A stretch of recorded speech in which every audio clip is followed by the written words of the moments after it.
He chose his mistress. I became the Mafia Boss's queen.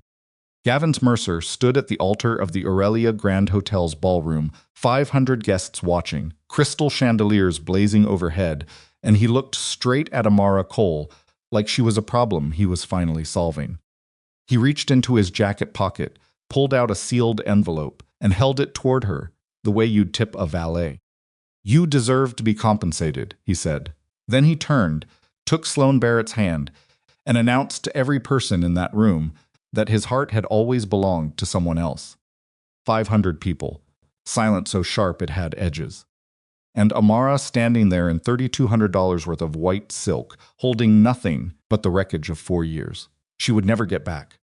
If that were you standing at that altar, in front of everyone you'd ever known, what would you have done? Stay with us until the very end of this story, because what happens next will shock you. If you haven't subscribed to our channel yet, do it now. You do not want to miss what's coming. Hit the like button and drop your city or country in the comments below. I want to see exactly how far this story travels. Now let's begin. The morning of the wedding, Amara Cole woke up before her alarm. That was the first sign something was wrong, though she wouldn't understand it until much later. She lay in the hotel suite Gavin had reserved for her separate from his, which she accepted as tradition and nothing more, and she stared at the ceiling for 11 minutes before she got up. Counted them. She didn't know why she counted them. She just did. She wasn't nervous in the way brides were supposed to be nervous. No fluttery stomach, no happy tears threatening.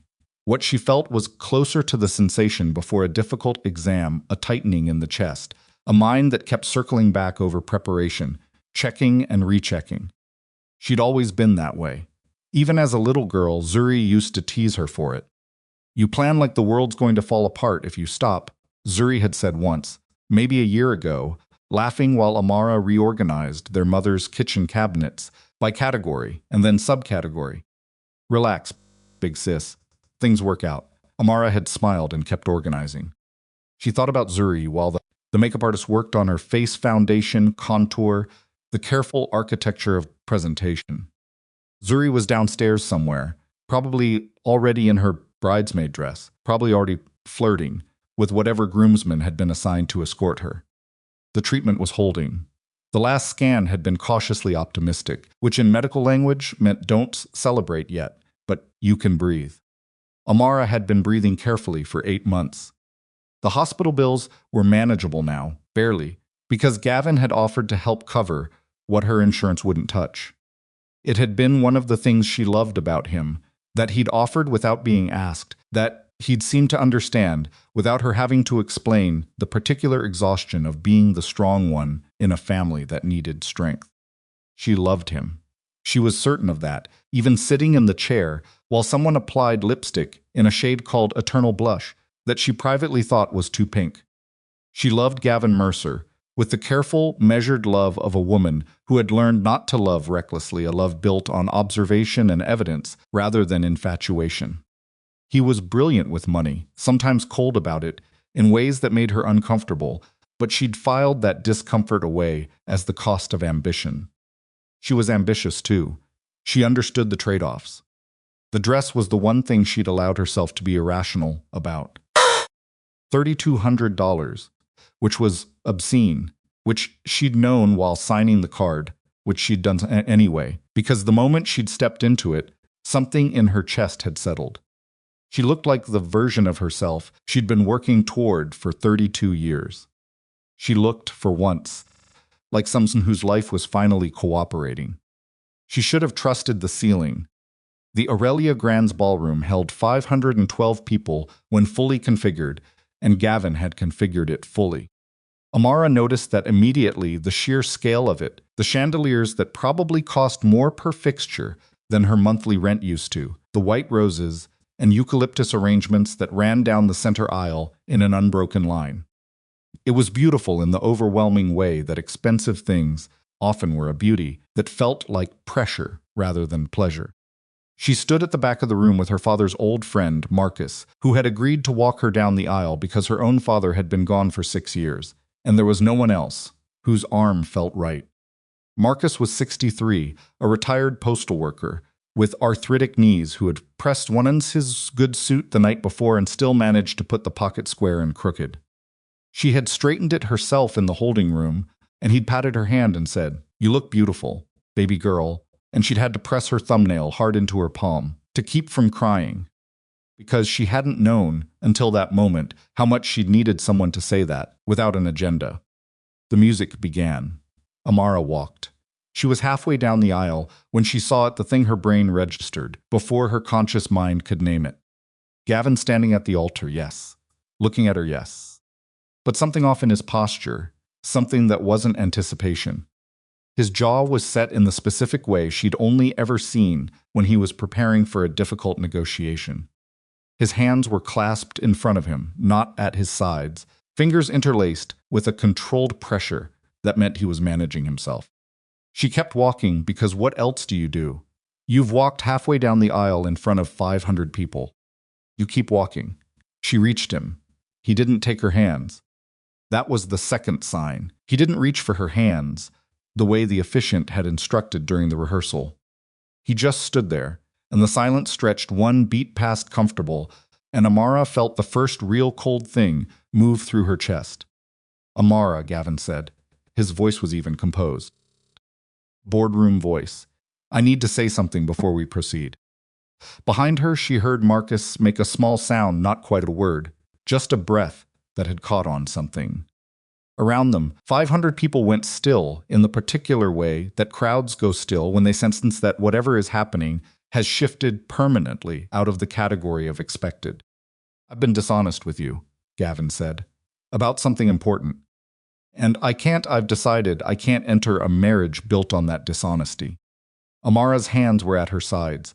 She was aware of them in a strange, detached way, the way you become aware of your body when it's doing something automatic while your mind is occupied elsewhere.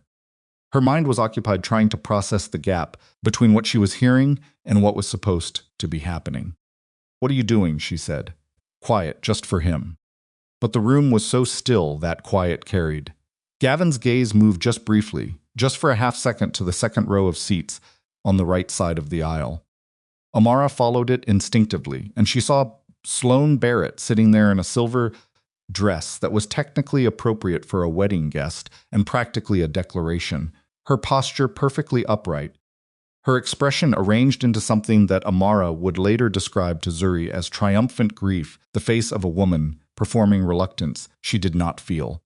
The cold thing in Amara's chest became something else. Something with weight and edges. Gavin. Her voice had changed. Something had happened to it that she wasn't controlling.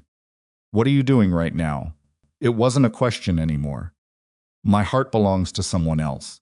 He said it like he'd rehearsed it, which he had. She understood that now, the flat, careful cadence of a man who has practiced a sentence until it can be delivered without the interference of shame. "I should have been honest with you sooner. I'm sorry for the pain this causes."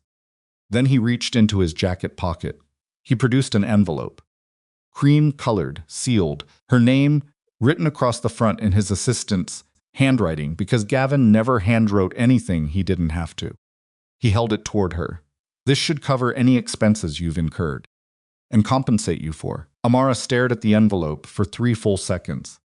She was aware at the edges of her consciousness of the room.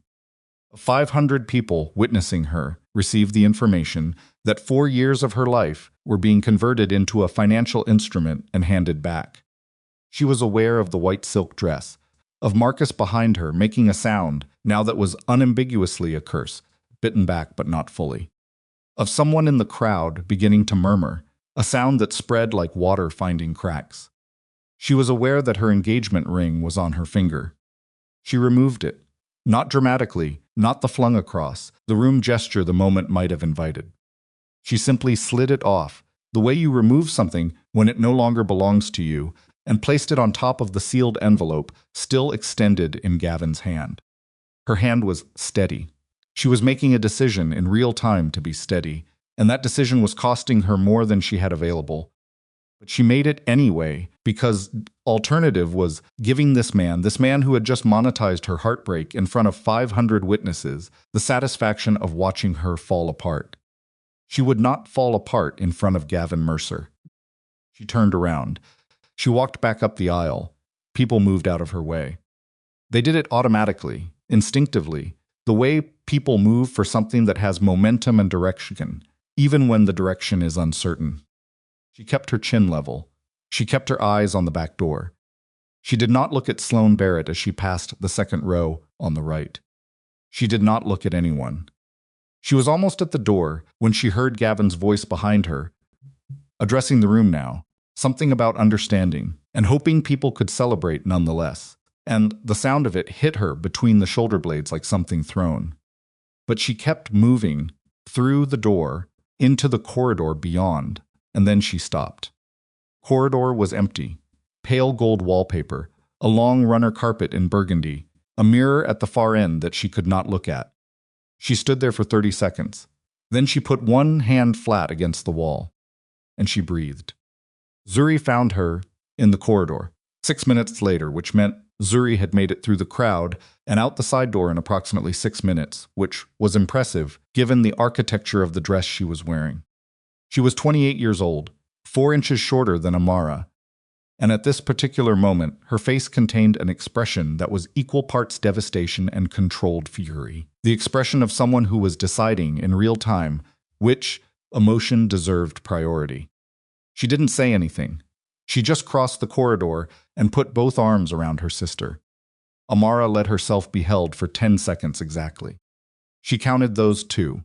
Then she stepped back, straightened her spine, and said, "I need to change out of this dress." "Amara, I need to change, Zuri. I can't think in this dress." Zuri looked at her for a long moment with the particular searching gaze of a younger sister who has made a career out of reading her older siblings' silences. Then she nodded. "Okay, I'll find your bag. Thank you. And then I'm going back in there, and I'm going to say something to him." "You're not. I am Abzuri." Amara met her sister's eyes. "Please, I need you to not do that. Not tonight. Not here." Another long look. Then Zuri exhaled through her nose, a sound that meant, "I disagree, but I'm choosing you over the argument," which was the most loving thing she knew how to say. "Fine," she said, "but I'm saying it eventually. Eventually." Yes.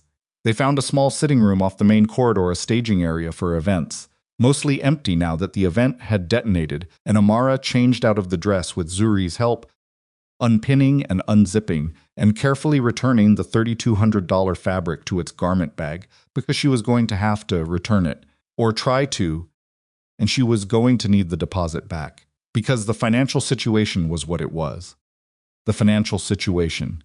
She sat down in a folding chair in her slip and her wedding day makeup, and she thought about the financial situation with the methodical focus she always brought to problems. Because methodical focus was the only tool she had that was working right now. Zuri's next treatment payment was due in 11 days. The money Amara had been counting on the relief of shared expenses of Gavin's offer to cover the outstanding medical balance was no longer available. That had been a promise made by a man who had, tonight, revealed himself to be someone who made promises as strategy rather than commitment. She had savings, enough to cover one more payment, maybe 2 if she was careful. After that, she didn't know. She needed a job. She'd had one, a good one, assistant director of operations at a mid-sized logistics firm, but she'd left it 3 months ago because Gavin had suggested. She'd take time before the wedding, and she'd agreed, and she'd not asked the question. She should have asked about what happened after, if after was different from what they'd planned. She had not asked enough questions. She sat with that for a moment. The specific texture of that particular failure. She was 32 years old and brilliant at reading other people's problems, and she had not asked her own fiancé enough questions. Then Zuri's phone rang. Zuri looked at the screen, and her expression shifted, something complicated moving behind her eyes. "It's the hospital," she said. Amara reached out her hand. Zuri hesitated, then passed the phone over. The call was brief. 11 days had become 6. The cost-sharing agreement with the secondary insurer had been renegotiated, and the gap Amara needed to cover had grown not dramatically, but enough. Enough to change the math entirely. She handed the phone back. Zuri was watching her, with the expression that Amara hated most, the expression that meant, I know you're carrying this, and I can't make you stop, and I'm sorry. And Amara made herself smile, not convincingly, but enough. It's solvable, she said. Amara, it's a problem and problems are solvable. I'll figure it out. You don't have to figure out everything by yourselves. Zuri, her voice was gentle but final. Not right now. Can't do both right now. One thing at a time. Zuri pressed her lips together, nodded. They stayed in the staging room for another 20 minutes while the sounds of the wedding reception, Gavin's wedding reception, she supposed, or Sloane's, or whatever it had become, filtered through the walls in muffled bass and muted conversation. Then Amara stood up, found her shoes, found her coat, and said, let's go. The lobby of the Aurelia Grand was mercifully emptier than the ballroom, most of the guests still upstairs. The staff, occupied with a situation that had clearly broken their event protocols.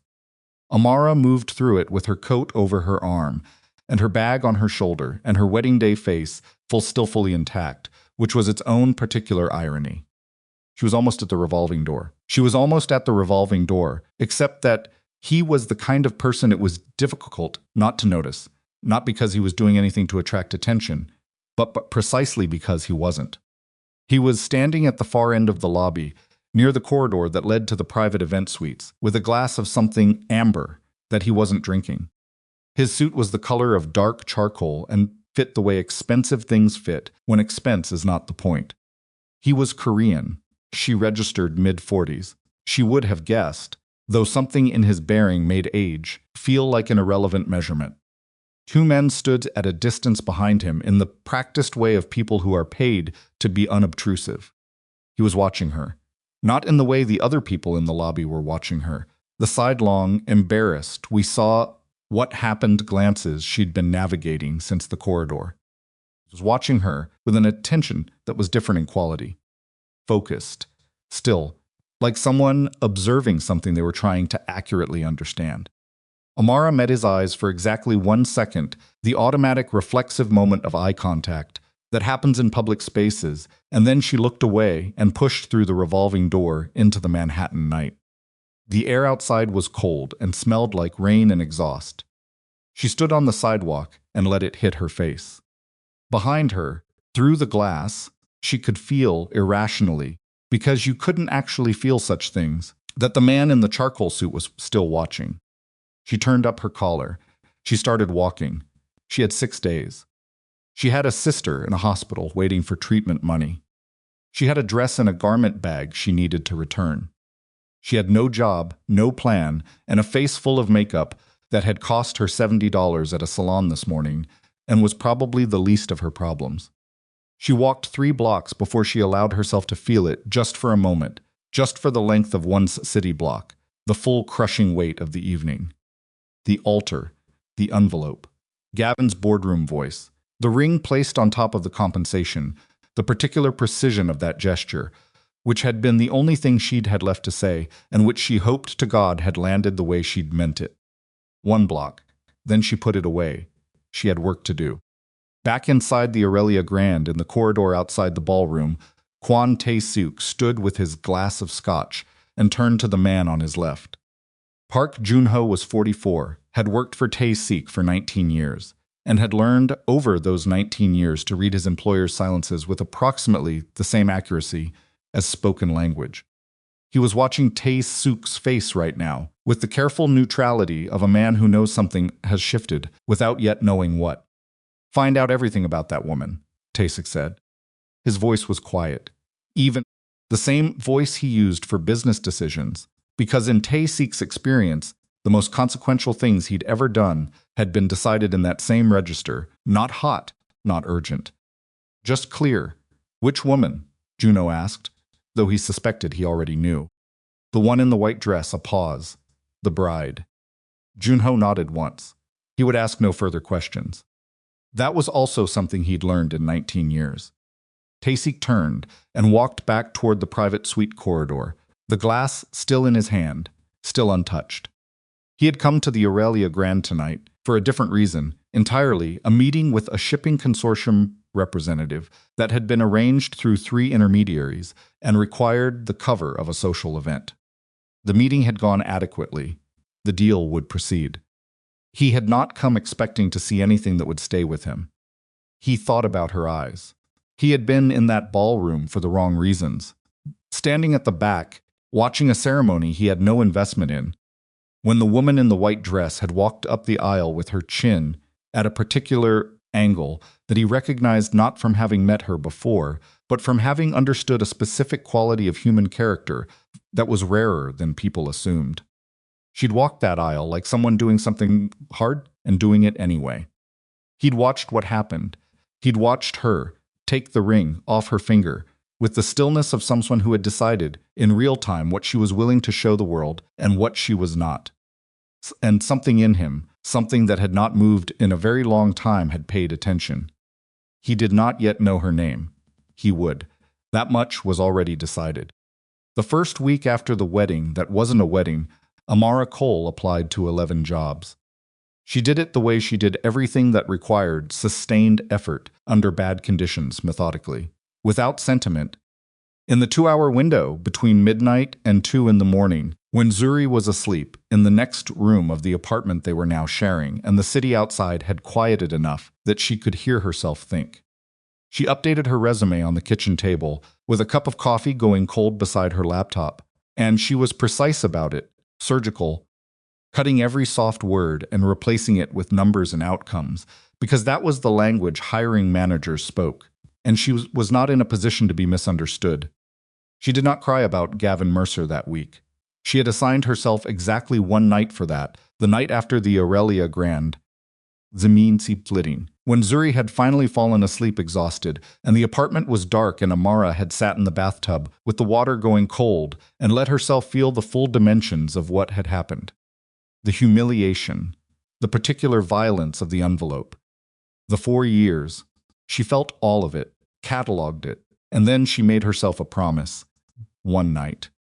That's what you get. Then you get up. She got up. The 11 applications produced 3 callbacks, 2 polite rejections, and 6 silences. The callbacks led to 2 second-round interviews and 1 offer a coordinator position at a mid-tier supply chain firm in Midtown, salary $14,000 less than her previous role, no medical benefits worth mentioning. She would have taken it. She was prepared to take it. Then the hospital called again. The number had changed. Not dramatically, nothing catastrophic, just the ordinary grinding escalation of medical costs that happened when treatment extended past original projections and insurance companies found the precise language in their contracts that permitted them to less than they'd implied they would cover. Amara sat at the kitchen table with the phone against her ear and did the math in her head while the billing coordinator explained the new figures. And when she hung up, she sat very still for a long moment and accepted that the coordinator position would not be enough. She needed something better. She opened 3 more applications that night. It was Zuri who saw the envelope first. It arrived on a Tuesday 11 days after the wedding, slid under the apartment door sometime in the early morning, while both of them were still asleep. Cream-colored heavy stock paper, no return address. Zuri found it when she got up for water at 6 a.m. and stood in the hallway, looking at it for a full minute before she knocked on Amara's door. "There's an envelope," she said. Amara, who had been awake for the past hour anyway, came out and looked at it. The sight of a cream-colored sealed envelope made something clench hard in her chest, a physical, involuntary reaction that she recognized as the beginning of rage and controlled before it fully formed. Picked it up. Her name was on the front, handwritten this time, in script she didn't recognize. She opened it at the kitchen table with Zuri watching from the doorway. Inside was a single card, embossed letterhead, Kwon Meridian Group. Below it in the same handwriting, "Miss Cole, we would like to meet with you at your earliest convenience. The details attached are for our executive assistant line. Please ask for Park Jun-ho," and below that a direct number. No explanation, no context, just the name and the number and the understated confidence of an organization that assumed its name was explanation enough. Zuri craned her neck to read it. Kwon Meridian? I know what it is. That's the shipping company. The big one. They have the building on 57th. I know, Zuri. Zuri looked at her sister. How do you think they know your name? Amara turned the card over, blank on the back. I don't know. That's not a little weird to you? Everything is a little weird to me right now. I'm operating on baseline weird. She set the card down, picked up her coffee. I'll call. Just like that? I need a job, Zuri. I need a good job. If Kwon Meridian Group wants to have a meeting, I'm going to go to a meeting. She looked at her sister over the rim of the cup. What's the alternative? Zuri didn't have a good answer for that. Park Junho answered on the second ring, which told Amara something. People who answered on the second ring had been expecting your call. She filed that away and kept her voice level while she introduced herself, and Junho's response was professional, to the point of being nearly featureless, confirming her name, confirming the meeting, offering 2 time slots. Thursday at 2 p.m. or Friday at 10 a.m. Thursday, she said. We'll send a car. That's not necessary. I'll find it. A brief pause. As you prefer, Miss Cole. Mr. Kwon's suite is on the 43rd floor. Give your name at reception.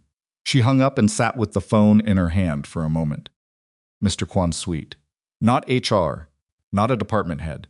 The 43rd floor of Kwon Meridian Group's New York headquarters was, according to what she already knew about the company, occupied by Kwon Tae-seok himself and his immediate executive staff. Whatever this meeting was, it was not a standard hiring process. She should have found that alarming. On some level, she did. But the number from the hospital billing department was still fresh in her memory. A sound like green wood split, and that number was a more immediate threat than the strangeness of receiving a handwritten card under her door from one of the most powerful private corporations in New York. She would go. She would be smart about it, and she would not, under any circumstances, walk into that meeting without knowing exactly who she was walking in to see. She spent Wednesday doing research. Kwon Tae-seok, 41 years old, born in Seoul, educated at Yonsei University and later at Columbia Business School, with a focus in international trade logistics. He had built Kwon Meridian Group from a mid-sized import operation. His father had left him into a multinational corporation, with holdings in 17 countries and a shipping network that handled an estimated 12% of trans-Pacific freight. His public profile was careful, a board member here, a charitable foundation appearance there, a handful of financial press interviews conducted with the measured precision of a man who understood that visibility was a trail and priced it accordingly. A sound of what the public profile didn't include, but what anyone who had spent any time in New York's more complicated businesses still did, was the other dimension of Kwon Tae-seok's influence. The one that moved in the spaces between verified transactions and documented meetings. The one that explained why certain port authorities processed Kwon Meridian's freight with a speed that other companies' lawyers couldn't replicate.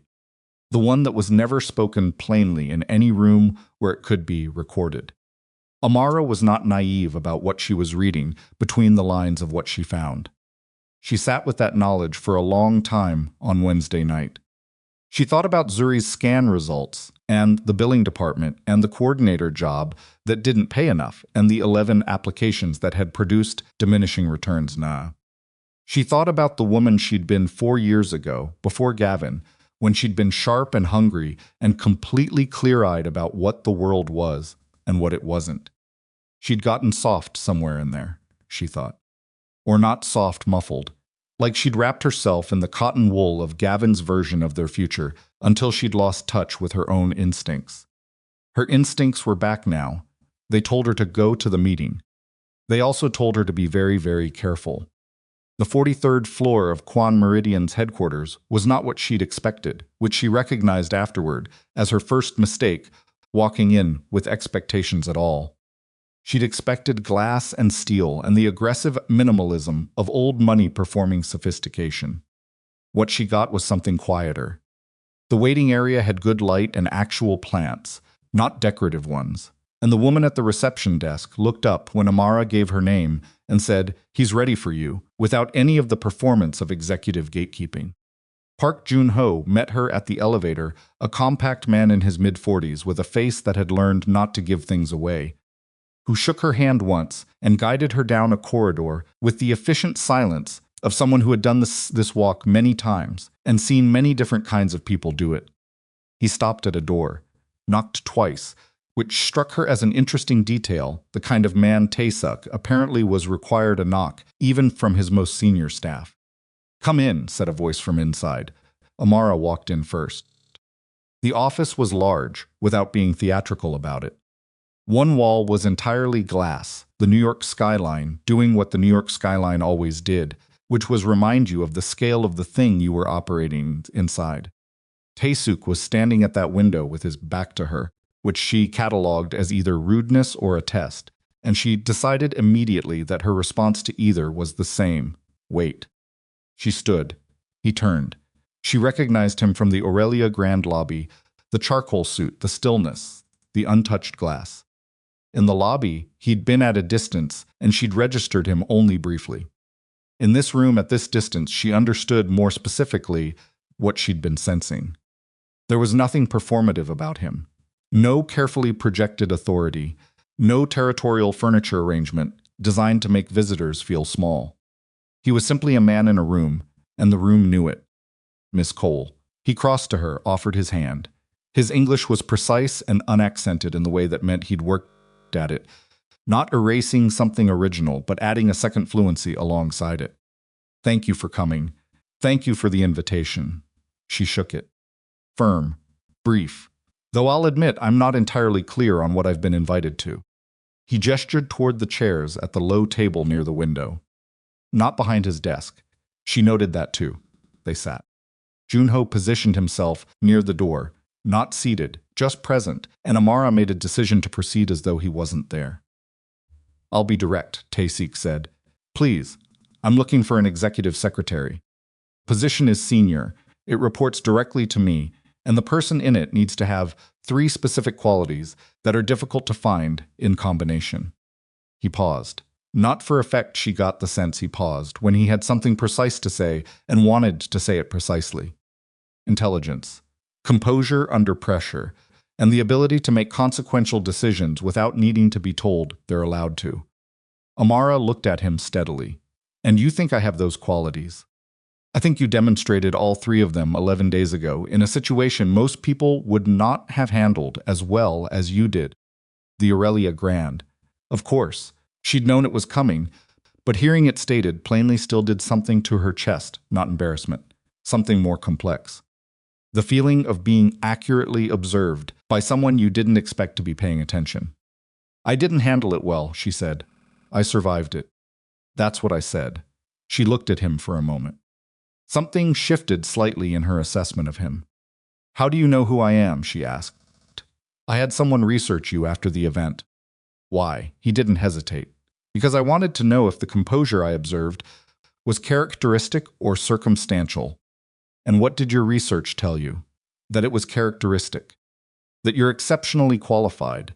That you left a senior operations role 3 months ago under circumstances that are now obviously more complicated than a voluntary sabbatical." He said the last part without inflection, without pity, which she appreciated more than she could have explained. "And that you're currently managing a significant family medical situation that requires consistent, substantial income." The temperature in Amara's chest dropped 1 degree. "How much of that research was about my sister?" she said. "Quiet. But the quiet had something in it. Enough to understand your situation. Not more than necessary." "That's not an answer." "No," he agreed. "It isn't." They looked at each other. She should have stood up and left. That was the sensible response to a man who had researched her family's medical history after watching her for 30 seconds at a hotel lobby. That was what a woman with better options would have done. "What's the salary?" she said. He named a figure. It was not obscene. It was not the kind of number designed to make her feel bought. It was the number of someone who had looked at her resume, understood what her skills were worth at the current market rate, and added a modest premium for the fact that the role was demanding. It was the number of someone who had actually done the math rather than the psychology. It was also nearly double the coordinator position. Medical benefits? She said. Comprehensive. Family coverage included if you need it. She thought about Zuri. She thought about the billing department. She thought about what she knew of Kwon Tae-seok, both dimensions of it, the public profile and the space between the lines. I need to be clear about something, she said. Go ahead. If I take this position, I work for it. I'm not interested in being employed as a gesture. I'm not interested in charity dressed up as opportunity. If my performance doesn't justify the salary in 90 days, you can let me go and I will not argue about it. She held his gaze. But if I do justify it, and I will, then I expect to be treated exactly the way you'd treat any other competent person in that role. Not as a favor recipient, not as a situation you're managing. As someone who earned their seat, Tae-seok was quiet for a moment. Agreed, he said. Then I'll need 3 days to review the contract. Take the 3 days. She stood. They shook hands again. One more question, she said, because she had to ask it, because walking out without asking, it would have been the kind of self-deception she'd sworn off. Yes. Why were you at the Aurelia Grand that night? The answer came, without hesitation, and it was simple enough that she almost believed it immediately, which made her more careful about it rather than less. Business meeting, he said. I needed a cover event. The wedding was convenient.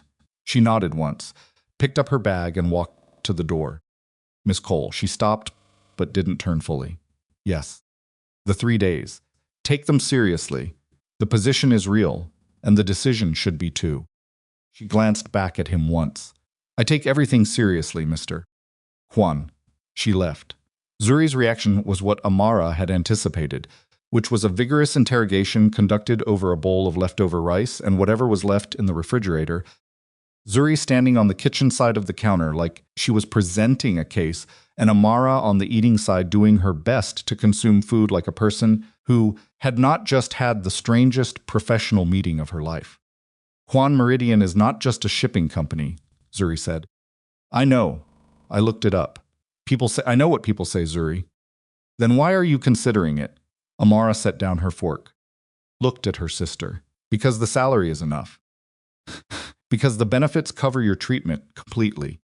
Because I interviewed with the actual man, and he offered me terms that are fair and that I've already made clear I intend to earn. She paused. And because I'm 32 years old, with $112 in checking, and nobody else is calling me back. Zuri's mouth tightened. It's not romantic, I know.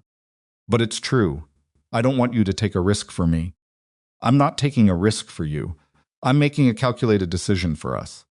Those are different things. Amara picked her fork back up. And the 90-day clause is real. If it's wrong, I'll know fast and I'll leave.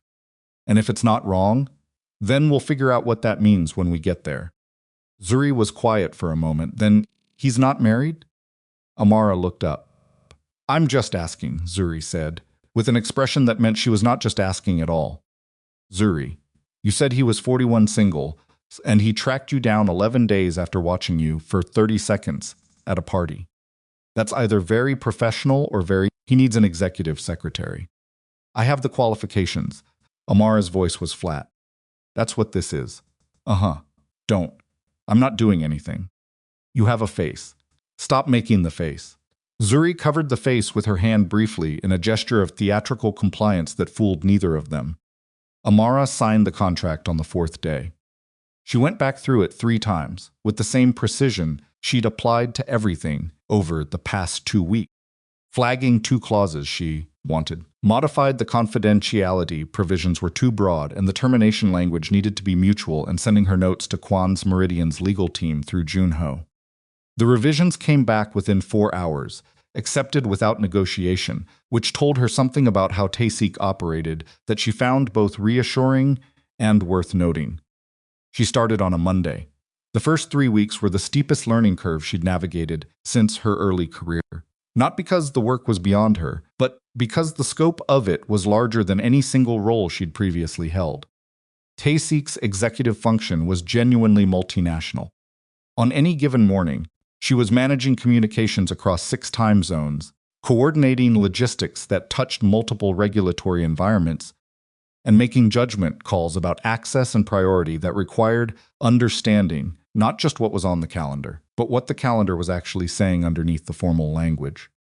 There was a code to the operation, a way that information moved, a hierarchy of what was said plainly versus implied, who got through and who didn't, and she had to learn it without anyone handing her a guide. She learned it in 19 days.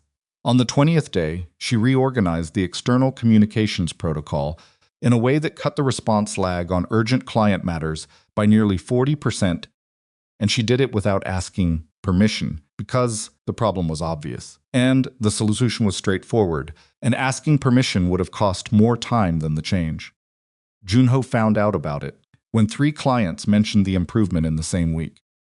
He came to her desk, his face still doing the thing where it gave nothing away, and said, "You changed the routing system." The old one had a bottleneck between the client relations desk and the senior staff calendar. "I fixed it. You should have flagged it first." Yes. She met his eyes. "I'll flag things first from now on." He studied her for a moment. Something moved behind his carefully neutral face, not quite oval, but the precursor to it. He nodded once and walked away.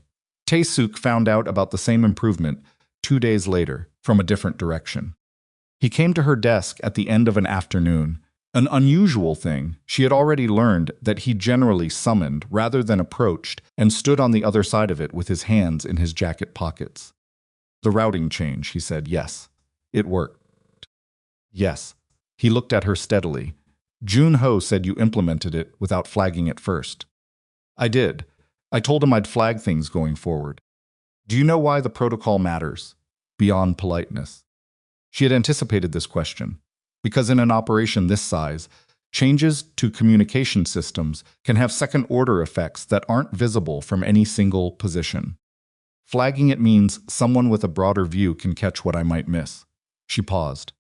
"In this case, I was confident enough in the change to proceed, but I understand why the confidence of a 3-week employee isn't sufficient evidence of accuracy." Tae-seok was quiet for a moment. "Correct," he said. "Flag things, I will." He turned to go, stopped.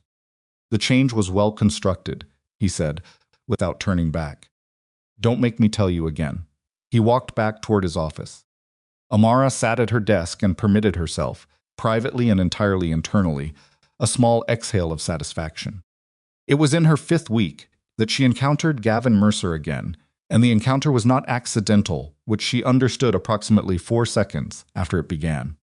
She had taken lunch at the small Japanese place 2 blocks from the Kwon Meridian, building a habit she'd developed because the food was good and the corner table near the window was almost never occupied at 12:30, and she needed 25 minutes of silence in the middle of the day, the same way she needed water.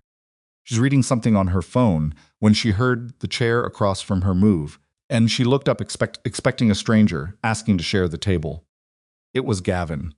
He was in a suit she recognized charcoal wool, Neapolitan tailoring, the one he'd worn to close what he'd called the Dalton deal 2 years ago, which had been a good day for him, and a day she'd celebrated alongside him without knowing what the Dalton deal had actually involved, which she now suspected.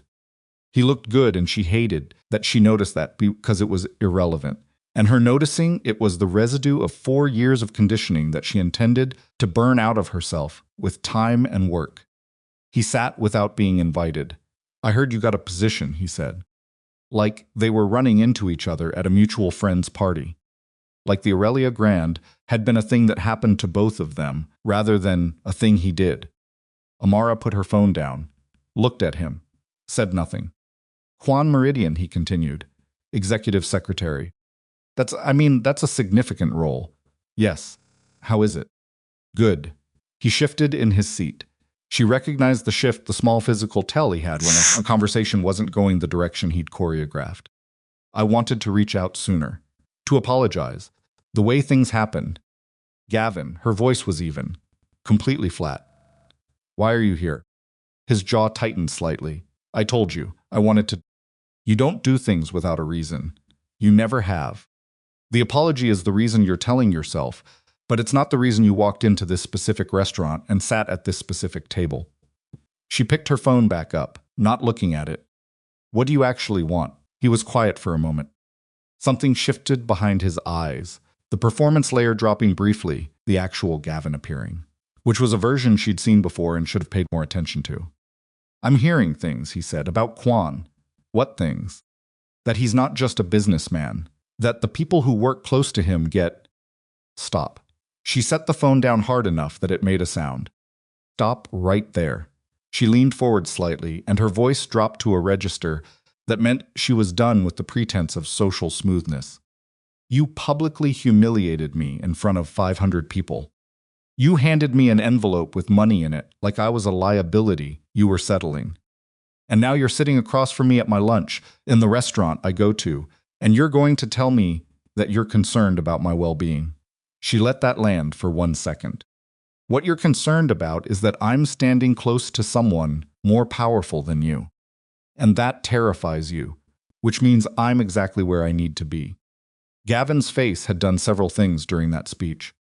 It had gone through surprise, and then a controlled blankness, and then something that might have been, at the very edges, shame, though she didn't trust it. "Amara, don't. I made a mistake. You made a series of deliberate choices." She picked up her bag. "There's a difference. You of all people should know that." She left $40 on the table for a $23 lunch and walked out. She was half a block away before she registered that her hands were shaking slightly, not from Mistress, from the controlled burn of anger held at the precise temperature of articulate rather than explosive. She walked the remaining block and back to the Kwon Meridian building and through the lobby and up to the 43rd floor with the shaking gradually stilling, and by the time she reached her desk she was composed. Jun-ho was waiting near her station. He looked at her once with his reading, the one she'd learned to recognize as his version of close attention, and said nothing. She sat down and opened her email. 3 minutes later, her phone buzzed. A message from a number she didn't recognize with a 212 area code. "Next time you see him, let me know." Unsigned. She stared at it. Then she walked to Tae-seok's office door and knocked twice. "Come in." She opened the door.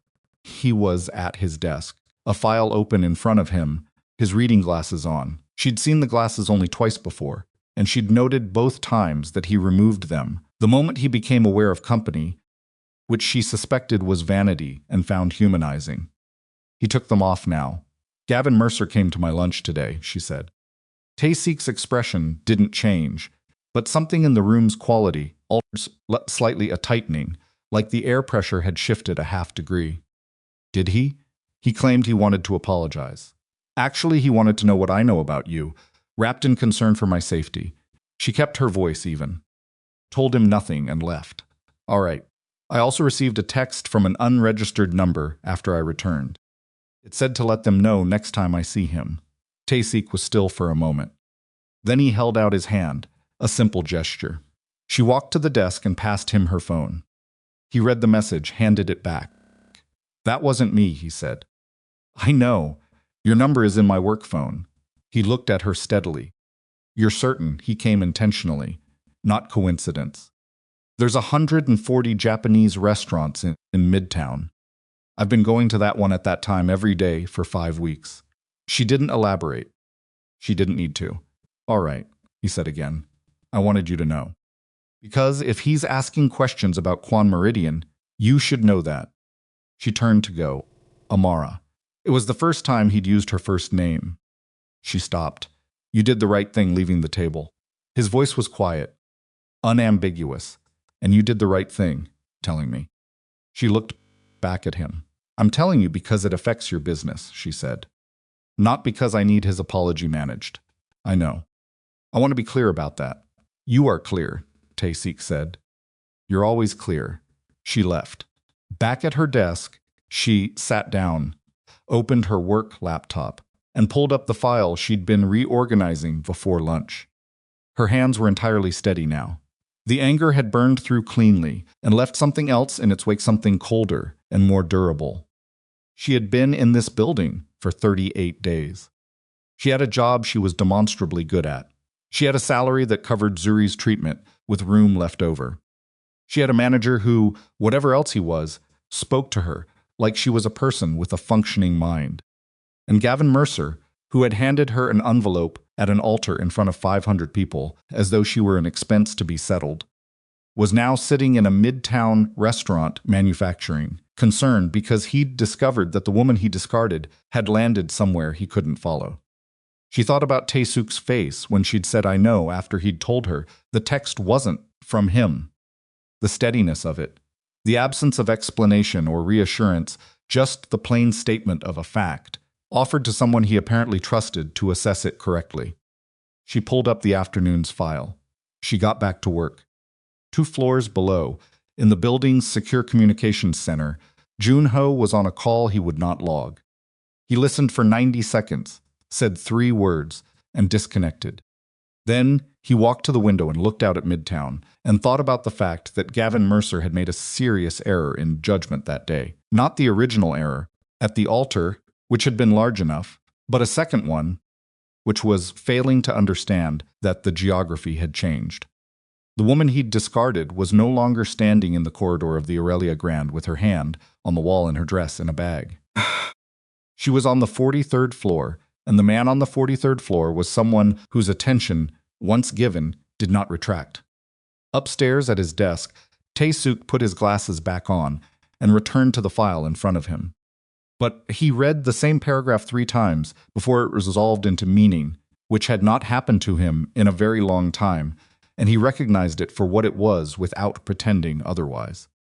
The woman had looked at him when she said "I know," and there had been nothing deferential in it. Nothing performed. Just a clear-eyed woman telling him she was keeping her own account of things and would draw her own conclusions. He turned the page. The file in front of him was a preliminary investigation into Gavin Mercer's financial structure, commissioned 6 days ago, delivered this morning, currently being cross-referenced against public records by Junho's secondary team. What it was beginning to reveal was not a picture of a man who had simply chosen the wrong woman or the wrong moment. It was the picture of a man who had made very specific calculations about Amara Cole a very long time before the Aurelia Grand. And Tae-seok, who had built 19 years of an empire on the ability to read what people were actually doing underneath what they appeared to be doing, turned another page and felt the particular cold clarity of a decision taking shape in him, not yet made, but forming, the way weather formed, the way things became inevitable. He would tell her. The question was when, and whether she would forgive him for having waited. The file landed on Amara's desk on a Thursday morning, 9 days after her lunch with Gavin. It was not delivered by Junho. It was not sent through the official document routing system she'd spent 5 weeks learning. It arrived in a plain manila folder, placed directly on her keyboard sometime between 7:45, when she'd gone to refill her coffee, and 7:52, when she returned. No name on the outside, no routing stamp, just the folder, sitting there like something that had always been there, and was only now making itself visible. She stood at her desk for a moment before she touched it. Then she sat down, set her coffee to the left, and opened it. First page was a financial diagram, the kind that forensic accountants produce when they're trying to show a jury how money moved through structures designed specifically to obscure that movement.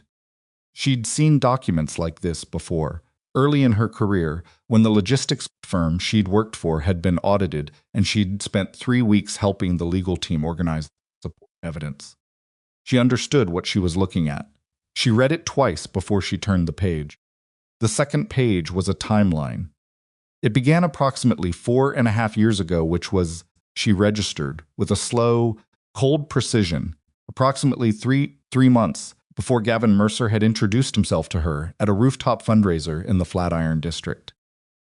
Before the first dinner. Before the 6-month mark when he'd said, "I think I'm falling in love with you," in the kitchen of her apartment while she was making coffee, and she'd stood very still because she hadn't been ready to hear it, and he'd laughed at her expression and said, "Take your time," and she had taken her time. She had been so careful. The timeline showed something else entirely about that period. She turned the page. The third page was a property assessment, her mother's townhouse in Crown Heights, inherited jointly by Amara and Zuri after their mother's death, valued at the time of assessment, and then reassessed 2 years later when the Brooklyn market had moved. The assessment was dated 14 months ago, which was approximately when Gavin had first mentioned, casually, over dinner, that they should think about consolidating their financial planning once they were married. He'd made it sound like efficiency. He'd made it sound like love expressed through practicality. Turned the page. By the fourth page, she had understood the full architecture of it, and she sat with that understanding for approximately 90 seconds without moving, without breathing at the normal rate, without making any of the sounds that the information inside her was generating, and that she was, through sheer concentrated will, refusing to allow out. Gavin had included her assets in his investor projections. Not after the marriage, before the engagement, before she'd agreed to anything. He had taken the projected value of the townhouse, her retirement accounts, and 3 years of estimated combined income, and he had presented that figure to a consortium of investors as the financial foundation of a personal holding company he intended to establish post-marriage. He had, in the language of the document in front of her, treated her as a balance sheet line item in a deal she had never been invited to. The deal had been in trouble for months before the wedding. The investors had been pulling back. The projected figures weren't materializing because the market had shifted and because Gavin's other ventures had performed below expectation. And because, she understood now, he had made the numbers look better than they were by including assets he didn't yet control and might never control. When the consortium began asking harder questions, he'd needed an alternative source of capital. And Sloan Barrett's family, with their established real estate holdings and liquid reserves, had been the alternative. She was not the woman he'd chosen. She was the collateral he'd decided he could afford to release. Amara closed the folder. She put both hands flat on the desk. She sat there. The office around her was beginning to fill the low sounds of the floor, coming to life. Phones, keyboards. Someone in the corridor discussing a freight manifest in the flat, efficient shorthand of people who had been doing the same work for years. The ordinary mechanical sounds of a place where real things happened. She picked up the folder and walked to Ta-seok's office. She didn't knock. She opened the door. He was at his desk, no glasses this time, on the phone, and he looked up when she came in with an expression that shifted in approximately 1 second from the controlled attention mention of a man managing a business call to something else, something that registered what her face was doing, and made an immediate assessment. He said 2 words into the phone in Korean and hung up. She set the folder on his desk. "How long have you had this?" she said. Tae-seok looked at the folder, then at her. "Sit down, Amara." "How long?" "Please sit down. I will stand here for as long as it takes you to answer the question." Her voice was even. It was the most frightening, kind of even, not the evenness of calm, but the evenness of something that had gone past the temperature where it could afford to show heat. "How long have you had this information?" He was quiet for 1 moment. Not evasive, she could tell the difference. She had learned to read him in 7 weeks. She knew the difference between Tae-seok gathering his words and Tae-seok managing a situation. This was the former. "The initial report was commissioned 9 days ago," he said. "The complete file was delivered to me 4 days ago." 4 days. She did the math without wanting to. 4 days ago was Sunday. She had been at the hospital with Zuri on Sunday, sitting in the chair beside the treatment bay and reading aloud from a mystery novel, because Zuri said the sound of her voice made the hours go faster. She had driven home Sunday evening, feeling something that had tentatively resembled normal. She had slept. "You've had this for 4 days," she said. "Yes. And you put it on my desk this morning." He didn't confirm it. He didn't deny it either. He held her gaze with the steadiness he always held things, not immovable, just present, just completely there. "Why did you wait?" she said. "I wanted to verify the secondary documents before you saw it. I didn't want you reading something that turned out to be partially inaccurate. That's not the only reason." Another pause. "No." "What's the other reason?" Tae-seok leaned back in his chair slightly, not away from her. Just a shift, the kind of shift that meant he was choosing honesty over management. "I needed to decide what I was going to do with it first," he said. "Before you knew I had it." The room was very quiet. "What were you going to do with it?" she said. "I hadn't decided." "Were you going to tell me at all, if you'd decided to act on it yourself?" He looked at her directly. I don't know. She absorbed that.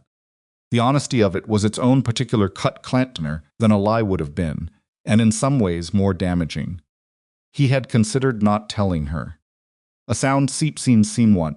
He had sat on evidence about her own life for 4 days and weighed his options, and she had not been in that room where the weighing happened, had not been consulted, had been again a factor in someone else's calculation. I need you to understand something, she said. Her voice had changed register, lower, slower, each word placed with the deliberate precision of someone building a structure they intend to stand on. I came to this job with one condition, that I would be treated as a professional. As a person with a functioning mind and the right to make her own decisions about her own life. She pressed the tips of 2 fingers against the folder on his desk. This is my life. What's in here is about my family, my property, the 4 years I gave to a man who was running a calculation I didn't know existed. That is mine, and you sat on it for 4 days. Yes, he said. Don't do that again. The silence stretched. Then Tae-seok said, You have my word. She picked up the folder, turned, walked back to the door. Amara, she stopped. I'm sorry, he said. It was spare and unornamented, the way he said most things that actually mattered. Not for commissioning the report, for the delay. She stood at the door for a moment. I know, she said, because she did, and because knowing it didn't make it simpler.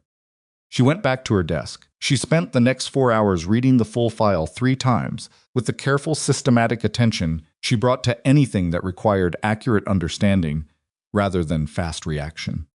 By noon, she had built a complete picture of what Gavin Mercer had done, and when he had done it, and what it meant. What it meant was this: he had never intended the marriage to be a marriage. He had intended it to be an acquisition. He had looked at Amara Cole, her competence, her stability, her assets, her credit history, her family's situation that made her motivated toward financial security, and he had seen a vehicle. He had sounded like Greenwood spent 4 years managing that vehicle with the patience of a man who understood the most valuable targets were the ones who took the longest to trust. She had trusted him. She had done it carefully. She had done it with her eyes open. She had asked the questions, she thought, and listened to the answers, and weighed them against observation over time. And she had still arrived at a completely wrong conclusion, because that the man she was observing was that the man she understood was performing every element of what she was observing for an audience of one. That was the part that sat heaviest. Not the betrayal itself, betrayal she could metabolize. She had done it before on smaller scales, and she knew the process. It was the competence of it, the sustained, deliberate competence of 4 years of performance. She had thought she was a good reader of people. The file in front of her was evidence that she had read herself into a story someone else was writing. She did not allow herself to collapse under that knowledge. She allowed herself 20 minutes in the women's restroom on the 43rd floor, where she stood at the sink and ran cold water over her wrists and looked at herself in the mirror with the unsparing attention of someone taking genuine inventory. And she said to herself, very quietly, the things that were true: you were deceived by someone skilled at deception. That is not the same as being foolish. You survived it. You are surviving it. The question is what you do with what you know. She turned off the water. She went back to work. Zuri called at 2:15, which was unusual. Zuri generally texted during the day and saved calls for evenings, a courtesy she'd developed organically once she understood that Amara's work hours were real and the work was demanding. Amara picked up immediately. Something happened, Zuri said. Not panicked. Zuri had a specific voice for panic, and this wasn't it. This was the voice she used for something that required precision. Tell me, there's a man outside the building, the apartment building. He's been there since this morning, I think. He was there when I left for the pharmacy, and he was there when I came back, and he's not doing anything. He's just standing there, but he keeps looking up at our floor. Amara was already reaching for her work phone with her other hand. What does he look like? Zuri described him briefly: average height, dark coat. Not particularly distinctive, except for the way he was positioned, slightly back from the building line, in the narrow space between a parked van and a mailbox, which was not where people stood, when they were simply waiting for something. Go inside the building, Amara said. Lock the apartment door. Don't open it for anyone you don't know. Amara, what is? I'll explain later. Are you inside? I'm going. The sound of a door. Then a lock. Okay. I'm inside. What is going on? I don't know yet, but I'm going to find out. She kept her voice steady, with an effort that was beginning to cost her. You're safe. Stay inside. I'll call you back in 20 minutes. She hung up. She stood up. She walked directly to Junho, who was in the secondary conference room reviewing freight documents with two of the logistics coordinators. She opened the door without knocking, which she'd never done before, and she said, I need a minute. Junho looked at her face and said to the coordinators, Give us the room. They left. She told him about the man outside her building. She described him the way Zuri had described him: position, posture, behavior pattern. She kept it factual and brief because Junho did not need interpretation. He needed data. When she finished, Junho's expression had done the thing she'd come to recognize as his version of a significant response, nothing dramatic, just a stillness that was slightly more absolute than his ordinary stillness. How long since your sister called? He said. 6 minutes. He took out his phone, made a call that lasted 45 seconds in Korean. Disconnected. I'll have someone at your building in 12 minutes, he said. They'll make a perimeter check and confirm the situation. Thank you. Go back to your desk. Call your sister. Tell her not to approach the windows. She turned to go. Ms. Cole, she stopped. Does this have anything to do with the file you received this morning? She turned and looked at him for a moment. Junho, who had worked for Tae-seok for 19 years, who had read her face from her first day on the 43rd floor, who had never once asked her a question he didn't already partially know the answer to. I don't know yet, she said. Maybe. He nodded once. She went back to her desk. The man outside her building was gone by the time Junho's people arrived, which was either coincidence or awareness, and neither option was comforting. The perimeter check turned up nothing useful. Zuri texted at 4 o'clock, he's gone. Are you coming home tonight? And Amara texted back, yes. Don't open the door. She stayed at her desk until 6:15, finishing work she'd half finished in the morning, and she was pulling her coat on when Tae-seok came out of his office, an unusual occurrence at that hour. He generally worked until 8 or later, and she had already stopped expecting him to observe standard hours. He stopped when he saw her at her desk. You're still here. I was finishing the Inshin contracts. I thought Junho told me there was a situation at your apartment building this afternoon. There was been handled. He looked at her the way he sometimes looked at things, with the quiet attention of someone who was not going to push, but was also not going to pretend they weren't paying attention. Do you have somewhere to stay tonight that isn't your apartment? I live in my apartment, Amara. I'm not going to be moved out of my own home because someone stood on a sidewalk. I understand that. I'm asking whether you have the option, not whether you intend to take it. She thought about this for a moment. Zuri's there. I know. She put on her coat. We'll be fine. He stepped slightly to the side, not blocking her, never blocking, but present in the way he sometimes was when he had something more to say and was deciding whether to say it. There's a building, he said, 2 blocks from here. Kwon Meridian maintains 2 apartments there for executive use, visiting partners, occasionally family. One is currently unoccupied. It has security on the building, and the elevator requires a key card. She looked at him.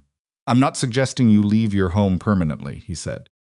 I'm offering an alternative for tonight, until we understand what the situation outside your building actually is. She was quiet for a long moment.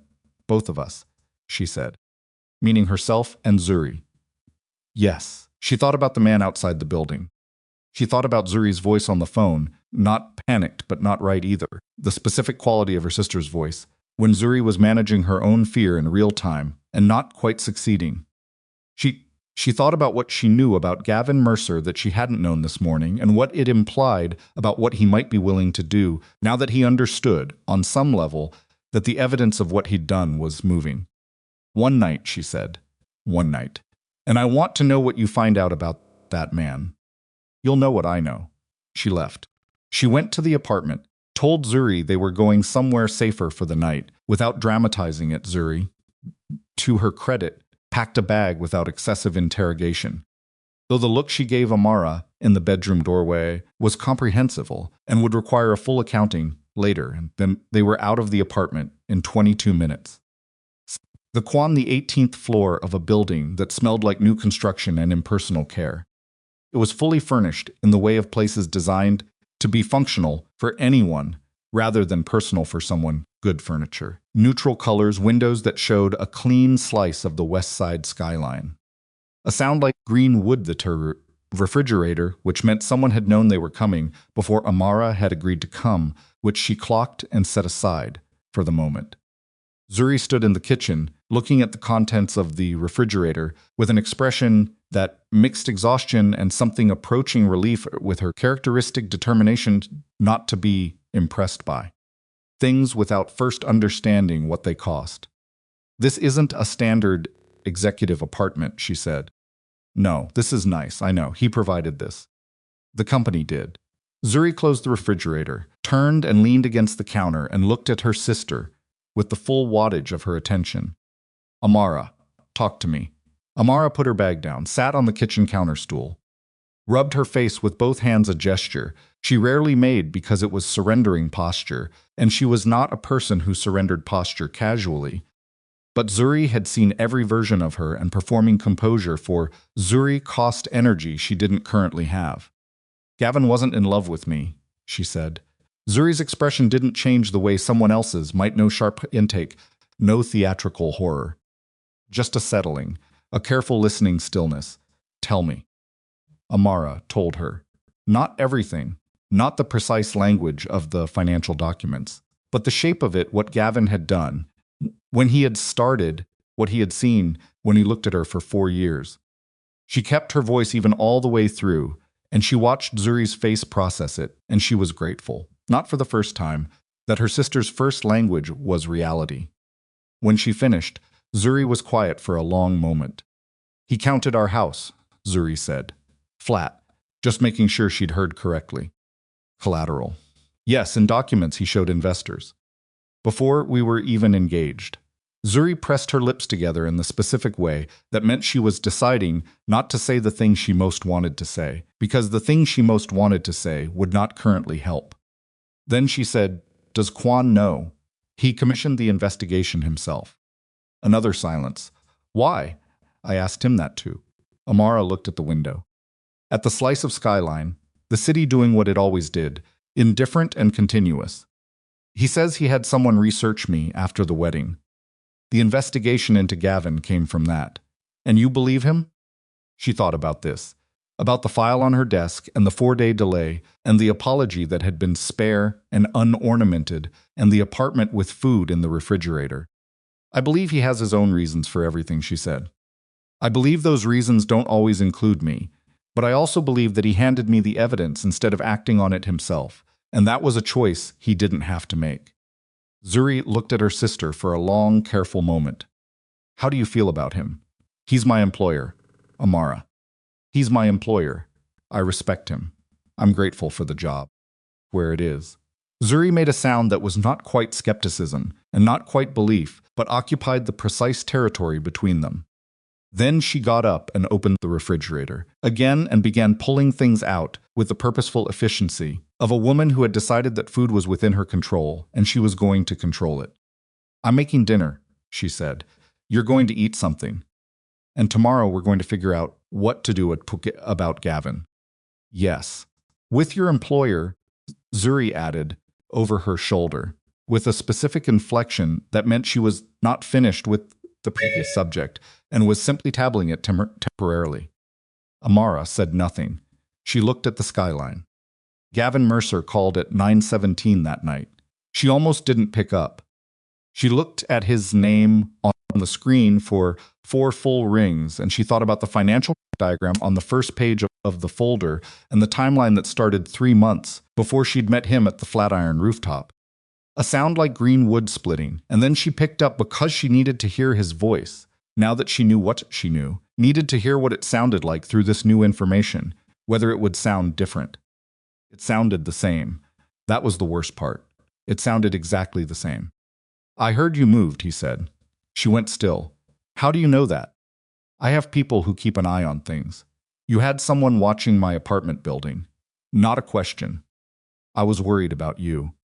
His voice had the texture of someone performing concern, and she could hear it now with a precision she hadn't had before the slight over-calibration, the note of sincerity that was too consistent, like music played too evenly.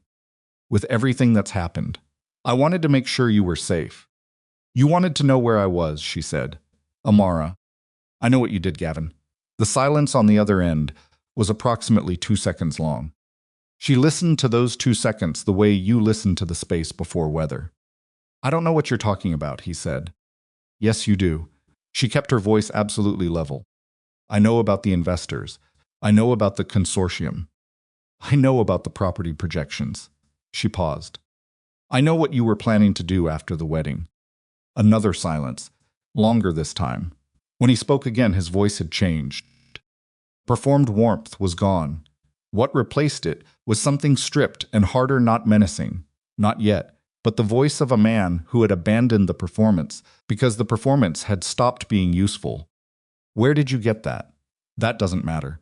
It matters considerably. Those are private financial documents. They're documents about my property, she said. My assets. My family's house. Each word was placed with the quiet deliberateness of someone who has decided that they are done with the register of civility. You put them in a deal and didn't tell me. You planned to control them after the wedding and didn't tell me. You treated me like a line item for 4 years, Gavin. So I don't think you get to talk to me right now about what matters. Amara, listen to me. His voice shifted again, lower, urgent, the specific urgency of a man who has realized that his leverage has changed and is reassessing in real time. Those documents are not what you think they are. There is context that you don't have. Then tell me the context. Not on the phone. Then we won't discuss it. Amara, his voice broke slightly on her name. Just slightly. Just the manufactured edge of emotion that she had seen him produce on 2 or 3 occasions over 4 years, and had, she now understood, always been produced. I made mistakes. Real ones. I know that. But there are people who have access to private documents about my financial operations who should not have that access. And if Kwon Tae-seok is one of them, then you need to understand that the man you're working for is not safe. She was quiet for a moment. I need you to hear that, he said. Whatever else is between us, I need you to know that the people around that man have done things. Gavin, her voice was very quiet now, very still. You had someone watch my building. You called me at 9 o'clock at night. You're telling me the man whose investigation revealed what you did is the danger. She let that sit for exactly 1 second. Do you understand how that sounds? Silence. Don't contact me again, she said. Don't have anyone watch my building. Don't manufacture concern. I know what you are now. I know exactly what you are. She stopped herself before the thing she felt became the thing she said, because saying the thing she felt would have given him something, a reaction, a data point, and she was done giving Gavin Mercer anything. Goodbye. She hung up. She set the phone on the kitchen counter. Zuri was at the doorway, had been there. Amara suspected, for the last half of the call, because Zuri had excellent hearing and a complete inability to stay in another room when her sister was in the middle of something significant. Her face was doing 3 things simultaneously: anger, the particular sorrow of someone watching someone they love process a large and ugly truth, and the controlled readiness of a woman who was willing to do whatever was needed next. He had someone watching us, Zuri said. Yes. This morning. Yes. Zuri looked at her. What are we going to do? Amara stood up, rolled her shoulders, thought about the 43rd floor and the man who had handed her a folder instead of acting on it himself, and said, "You'll know what I know," and meant it. Tomorrow morning, she said, I'm going to walk into that office and I'm going to tell Tae-seok everything that just happened. And then we're going to figure out what Gavin is actually capable of, because a man who had someone watch my building the same day he found out I'd seen those documents is a man who is afraid of something specific. She looked at her sister. And I want to know what it is. Zuri was quiet for a moment. Then you called him Tae-seok. Amara paused, his name. You've been calling him Mr. Kwon for 2 months. Amara said nothing. Zuri looked at her for one more long moment with the expression that required no translation. Then she said, "Eat your dinner. I made rice." Amara did not sleep well. She lay in the unfamiliar bed in the Kwon Meridian apartment, and she looked at the ceiling, and she thought about a rooftop in the Flatiron District 4.5 years ago, the specific quality of the evening, the way Manhattan looked from that high, the way Gavin had turned and found her across the room with the easy confidence of a man who was accustomed to finding what he looked for. She had thought that confidence was genuine. She had thought his attention was the real thing. She thought about her mother's house in Crown Heights. A sound like green wood splitting, the kitchen where her mother had taught her to cook, the back garden where her father had grown tomatoes every summer, until he couldn't anymore, the second-floor bedroom, where Zuri had recovered from her first round of treatment and where Amara had sat in the chair beside the bed for 4 nights straight watching her breathe. Gavin had walked through that house 3 times. He had called it a lovely property. He had meant it as an assessment. She turned on her side. She thought about Tae-seok's face when she'd said, "Don't do that again." The stillness of it. The absence of defensiveness. The absence of the particular masculine fragility that produced up to either aggression or retreat when a woman told them plainly that they had done something wrong. He had simply looked at her and said, "You have my word." She thought about whether that meant anything. She thought about the fact that she was lying in an apartment he'd provided, in a building with key-card security, with her sister asleep in the next room, because a man on a sidewalk had looked up at their floor and Jun-ho had made a 12-minute phone call, and the problem had been addressed. She thought about the difference between safety and debt, and whether those were always the same thing, and whether she was being smart or whether she was doing the thing she'd sworn off, building a life inside someone else's structure. Because the structure felt strong. The ceiling gave her nothing useful. She closed her eyes. She thought about the face Gavin had made at the altar when he'd produced the envelope, like satisfaction underneath the performed regret, the expression of a man completing a transaction. She had almost missed it. She had been too busy surviving to read it clearly in the moment. She wouldn't miss things like that again. At some point between 3 and 4 in the morning, she made a decision that was not so much a decision as an arrival, the recognition of something she'd already known but hadn't yet named. She was not going to disappear from this situation. She was not going to be managed by Tae-seok, and she was not going to be frightened by Gavin. And she was not going to spend the remaining weeks or months of whatever this had become reacting to things other people put in motion. She was going to walk into the 43rd floor in the morning, and she was going to tell Tae-seok exactly what she knew and exactly what she wanted done with it, and she was going to do it as a professional who had earned her seat. And then she was going to watch what happened when Gavin Mercer discovered that the woman he'd spent 4 years treating as a line item had become something he hadn't calculated for. She was going to let him find out what she actually was. The decision settled in her chest like something physical, not comfortable exactly, but solid. The feeling of weight distributed correctly after a long time of carrying it wrong. She slept. 3 floors above the street and 2 blocks from the Kwon Meridian building, in the small office he kept for the kind of work that didn't appear in official records, Park Jun-ho was reviewing the results of the follow-up investigation into the man who had stood outside Amara's building. The man was a private contractor, low-level, the kind who was hired to observe rather than act, which meant someone was watching rather than planning an action, which meant the threat was informational rather than physical, at least for now. The contractor had been hired through 2 intermediaries, but the money had moved through a structure that Jun-ho recognized from the Mercer financial files. Trail was not clean, but it was there if you knew where to look, and Jun-ho always knew where to look. He drafted a brief summary. He would have it on Tae-seok's desk by 6 a.m. And in the morning, when Amara Cole walked onto the 43rd floor and knocked on Tae-seok's office door with the specific quality of knock that meant she had something to say and had decided to say it, the information she carried and the information already waiting on his desk would collide into something that neither Gavin Mercer nor anyone still loyal to him had anticipated the moment when a man who had spent 4 years treating a woman as a Calculation discovered that she had become quietly and entirely through her own choices the most dangerous variable in his equation. Amara walked onto the 43rd floor at 7:41 in the morning, 43 minutes before her official start time, wearing yesterday's clothes because she'd packed for one night and brought the wrong things and had decided somewhere around 5A that it didn't matter. Junho was already there.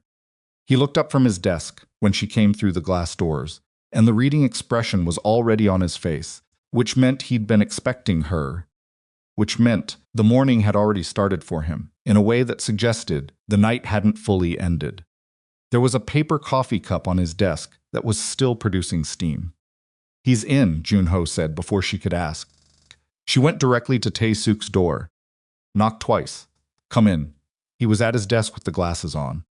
The file she recognized as the Mercer investigation was open in front of him, alongside two new documents she hadn't seen before. He took the glasses off when she entered, the same reflex, same slight self-consciousness she'd noted twice before, and he looked at her face, and his own face did the thing it did when he was performing immediate and complete assessment. She sat down across from him without being invited, which she'd never done before, and she put her hands flat on the desk because she needed the surface under her palms. "He called me last night," she said. "Gavin, 9:17. He knew I'd moved, which means the man outside my building was his, and the con was faster than the timeline should have allowed. Which means either there's someone in this building he's getting information from, or there's a monitoring situation I'm not aware of." She watched his face. "And I need to know which." Tae-seok held her gaze for a moment without speaking. Then he picked up one of the two new documents and slid it across the desk to her. She looked at it. It was Junho's summary from the night before, the contractor, the intermediaries, the financial trail that connected back to Mercer's structure. Someone had annotated it in the margins in Tae-seok's handwriting. She read the annotations. They were precise and clinical, and the last one, in the bottom right corner, said, 3 layers movement through known structure source is inside KMG or adjacent to it. She set the document down. "You already know," she said. "I suspected last night. Junho confirmed it at 5 this morning." "Who?" Tae-seok was quiet for exactly one beat. "We're still verifying." "Who?" she said again. The same word, a different temperature. He looked at her for a long moment. "Daniel Park, junior logistics coordinator, hired 14 months ago. His record is clean and his work has been adequate. But his personnel file shows a prior employment overlap with a subsidiary of Barrett Capital Group, which is Sloan Barrett's family fund, which has a documented business relationship with 2 of Gavin Mercer's holding companies." He paused. "The connection is indirect, but Junho's team traced a wire transfer this morning from a shell account attached to the Barrett subsidiary to a personal account registered to Park's sister. Amara processed this. When was the transfer? 3 days ago. 3 days ago was the day before the folder had appeared on her desk. The day before Gavin had sent someone to watch her building. The timeline arranged itself in her mind with horrible clarity. Someone in the building had known the Valhan was coming, had known she'd received it, and had communicated that to Gavin within hours. "He knew before he called me," she said. "He didn't find out from the man on the street. He knew I'd seen the documents before I even left the building." Yes. She sat with that for a moment, the particular violation of it. 43 days on the 43rd floor, working with the focused commitment she brought to everything. And somewhere in that floor there had been a pair of eyes that did not belong. "What do you want to do?" she said. The question surprised him slightly. She could see it, just briefly, in the small adjustment of his posture. He had expected her to ask what he was going to do. She had asked what he wanted, which placed them in the same position, which was where she intended to be. "Mercer is moving," he said. "The wire transfer and the building surveillance suggest he's afraid of what those documents could produce if they reach the right people. He's not planning to sit still. He's going to try to discredit the source," she said. "The documents. You. Or remove the problem before it moves." The room went very quiet. "He's not capable of that," she said. But she said it as a question. 4 years ago I would have said no. The investigation has turned up some financial entanglements that suggest his desperation level is higher than his public profile implies. Tae-seok's voice was even, but there was something under it, not fear, something colder than fear. The particular temperature of a man who has operated in dangerous spaces for long enough to recognize the specific smell of genuine threat. His consortium deal is in final collapse. Sloan Barrett's family has begun withdrawing their capital commitment. His board is asking questions he can't answer. A man in that position with those resources and those connections, he'd do something irreversible, she said. He'd consider it. She looked at the window. At the skyline, the city going about its unremarkable morning, buses and offices, and 8 million people with 8 million ordinary problems. Then she looked back at Tae-seok. Then we move first, she said. He looked at her steadily. The documents go to the financial investigators today, she said. Not eventually. Today. And I'm the one who delivers them, not you. Because if you deliver them, it becomes a story about Kwon Tae-seok and his motives, and if I deliver them, it becomes a story about Gavin Mercer and his fraud, which is what it actually is. She held his gaze, and we do it before he figures out that the timeline has accelerated, which means we do it in the next 6 hours. Tae-seok was quiet for a moment. You understand what that means for you, he said. Not a warning, just a question, checking whether she'd thought it through. It means I become visible. It means my name is on a formal complaint, and my testimony is part of the record, and Gavin will know exactly where the evidence originated. She kept her voice steady. Yes, I understand. It could become complicated. Legally, professionally, Tae-seok. His name in her mouth, deliberate this time, chosen. His expression shifted very slightly. I spent 4 years being a line item. I am done being managed by the calculations of men who think they understand my risk tolerance. She stood up. Make the call to legal. I'll be ready in 2 hours. She was almost at the door when she heard him say, very quietly, Junho will sit with you while you review the testimony documents. He knows which details need to be precise. I know which details need to be precise, she said. I know you do, a pause. He'll sit with you anyway. She left. The next 2 hours were the most concentrated work Amara had done in a career built on concentrated work. She sat in the secondary conference room with Junho and 2 of Kwon Meridian's legal team, and she went through the financial documents with the methodical precision of a woman who had read them 3 times already and was now annotating them for use by people who needed to understand them quickly and completely. She was not a lawyer. She did not pretend to be.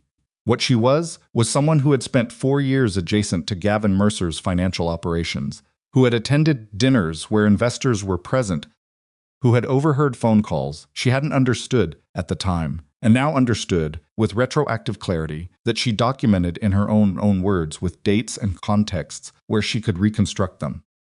Junho said very little during the 2 hours. He read what she produced, flagged 2 places where the language needed to be more specific, Harmon, and otherwise sat across from her with the stillness of a man who understood the most useful thing he could do right now was not interfere with a process that was going well. At the end of the 2nd hour, she had a 14-page document that was neither a formal legal complaint nor a personal narrative, but something in between, a precise, factual account of what she'd known, when she'd known it, and what the evidence suggested about what she hadn't known but could now demonstrate. She initialed every page. The legal team took it. Copies were made. 1 copy went to Kwon Meridian's external counsel. 1 copy was prepared for delivery to the Federal Financial Investigations Office downtown. 1 copy went into a secure digital archive with access restricted to 3 people in the building. Amara put on her coat. I'll come with you, Junho said. I know, she said. She hadn't argued about it, which was itself a communication. They went downtown. The federal building on the Lower West Side was the kind of place designed to feel both official and slightly exhausting long corridors, fluorescent overhead lights, specific institutional smell of carpet that has absorbed decades of difficult conversations. Amara walked through it with Junho, half a step behind her, and she kept her breathing even and her chin level, and she thought about nothing except the next 3 steps, which was the technique she'd developed for situations that were sustained composure under conditions that warranted the opposite. The investigator who received them was a woman in her late 40s named Chen, Deputy Director of Financial Enforcement, precise and unimpressed in the way that people who have spent decades reviewing financial fraud become precise and unimpressed, which Amara found oddly comforting because it meant the woman across the desk was not going to perform sympathy at her, and she didn't have the bandwidth for performed sympathy. The meeting lasted an hour and 40 minutes. Amara answered every question with the same directness she brought to everything. She did not editorialize. She did not characterize Gavin beyond the documented facts. When she didn't know something with certainty, she said she didn't know it with certainty. When she knew something but couldn't prove it from the documents, she distinguished clearly between the two. At the end of the meeting, Deputy Director Chen set her pen down and looked at Amara for a moment with an expression that was still not sympathy, but had moved slightly in the direction of something recognizable as human attention. "You understand this process takes time," Chen said. "I understand. And that during the course of the investigation, the subject may become aware." "He already is," Amara said. "He knows I have the documents. He sent someone to watch my building. That's why we're here today, instead of next week." Chen looked at her for another moment. Then she picked her pen back up. "We'll be in touch, Ms. Cole." Outside, on the sidewalk, the cold air hit Amara's face, and she stood still for 3 seconds and breathed it in. Traffic moved past her. The city made its continuous, unimpressed sound. Junho stood beside her. "Well done," he said. 2 words. From him, it was a considerable statement. She said nothing. She felt the particular strange emptiness that follows the completion of something you've been holding yourself together for. Not relief exactly, not yet, because what she'd just done was start something rather than finish it, and the thing she'd started was now in motion and could not be recalled. She was aware of that. She was aware of herself standing on a downtown sidewalk in yesterday's clothes, having just formally accused Gavin Mercer of financial fraud with a copy of the evidence in the hands of federal investigators. And she felt beneath the emptiness, beneath the exhaustion, something that was not quite satisfaction, but was in the same neighborhood. Something like accuracy, like she had done the thing that was exactly the correct thing to do, and had done it in the exactly correct way. Her phone buzzed. She looked at it. A text from Gavin. "You have no idea what you've just done. Call me." She put the phone in her pocket. "Let's go back," she said to Junho. By the time they returned to the 43rd floor, the situation had accelerated in 2 directions simultaneously. The first direction was internal. Daniel Park, the junior logistics coordinator, had been removed from his workstation at 11:45 by Kwon Meridian's internal security team and escorted to a private room on the 38th floor, where he was informed that his employment was terminated pending a full internal investigation. He had not gone quietly. She heard about this secondhand from one of the senior coordinators, a sound like green wood splitting, who relayed it with the contained energy of someone reporting something significant while pretending to report something routine. Apparently, he'd tried to make a phone call from the elevator and been prevented, which suggested he'd wanted to warn someone and hadn't been able to. The second direction was external, and it arrived in the form of a registered letter delivered to Kwon Meridian's legal department at 12:23, which the legal team flagged and brought to Tae-seok's office within 12 minutes of receipt. She was in his office when they brought it in. She'd been giving him the outline of the morning's meeting with Chen, factual, brief, organized, and he'd been listening in the complete way he listened. Sound interruption, which no interruptions and no expression changes, in the sense of his entire attention being present in the room with her rather than distributed across the other things, demanding it. The lawyer who brought in the letter was a young man named Reeves, who had the wide-eyed, controlled urgency of someone carrying something that had alarmed him and was managing the alarm professionally. He handed it to Tae-seok. Tae-seok opened it. "Read it." His face did absolutely nothing. He handed it to Amara. It was a legal notice. Gavin Mercer, through his attorneys, was asserting that documents belonging to his private financial operations had been obtained illegally through corporate espionage conducted by or on behalf of Kwon Meridian Group, and was providing formal notice of his intent to seek emergency injunctive relief, preventing the use of those documents in any regulatory proceeding.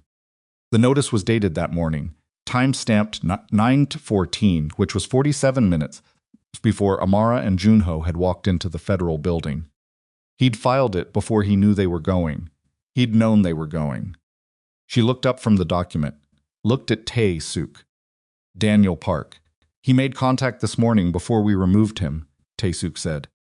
His voice was level, earlier than we calculated. Reeves was still standing by the door.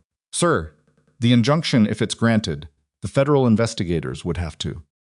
It won't be granted, Amara said. Both men looked at her. The injunction argument requires him to demonstrate that the documents were obtained illegally, which requires him to explain in open court how he knows what the documents contain, which requires him to explain why he was monitoring my building, which opens the door to the evidence of the monitoring, which connects back to Daniel Park, and the wire transfer, which connects back to the Barrett subsidiary. She set the notice on the desk. He'd have to unwind everything to make the injunction argument, and every layer he unwinds damages him more. His attorneys know this. This notice is a threat, not a strategy. Reeves blinked once. You're not a lawyer, he said, and then immediately looked like he regretted saying it. No, she agreed. I'm the person who spent 4 years watching this man make financial decisions. I understand how he thinks. She looked at Tae-seok. His attorneys will call yours in the next 2 hours. They'll try to negotiate something's suppression of specific documents in exchange for dropping the injunction threat. Don't agree to anything today. Why not today? Because by this evening, Chen's office will have run the preliminary check on the documents against existing fraud flags in their system. If Gavin's operations have any prior regulatory contact, which I suspect they do, based on what I've read, Chen will have additional leverage independent of our complaint. By tomorrow morning, Gavin's attorneys will be managing a different conversation. Tae-seok looked at her for a moment. Then he said to Reeves, tell legal no negotiations today. Reeves nodded and left. The office was quiet. You've been thinking about this since the bathroom break this morning, Tae-seok said. Since 3 a.m. He looked at her. Something moved behind his eyes that she hadn't seen there before, not professional assessment, not the controlled attention of a man managing a situation. Something with a different quality. Something that, if she had been in a different room having a different conversation, she might have taken the time to look at directly. She didn't take the time. Not here. Not now. The injunction filing is going to generate press attention, she said. The name Kwon Meridian in a legal filing is news regardless of context. Are you prepared for that? I've been prepared for press attention since I was 26 years old, he said. This is different. This connects you to me and me to the fraud complaint. You'll be in the story. I know. It may complicate. Amara, his voice was quiet. Not sharp, not cutting her off, just present. I understood the consequences when I handed you that folder. She looked at him for a moment. Did you? She said. Not challenging, genuinely asking. I don't do things without understanding them, he said. And then, after a pause that had weight, usually, she picked up her copy of the legal notice and stood. I need to call my sister. Use the office phone if you want privacy. I have my own phone. She said it automatically, then heard how it sounded prickly, unnecessary, and she made herself stop. Thank you, she said. Less automatic. More real. She left. The afternoon detonated in 3 separate directions. The first was Gavin himself.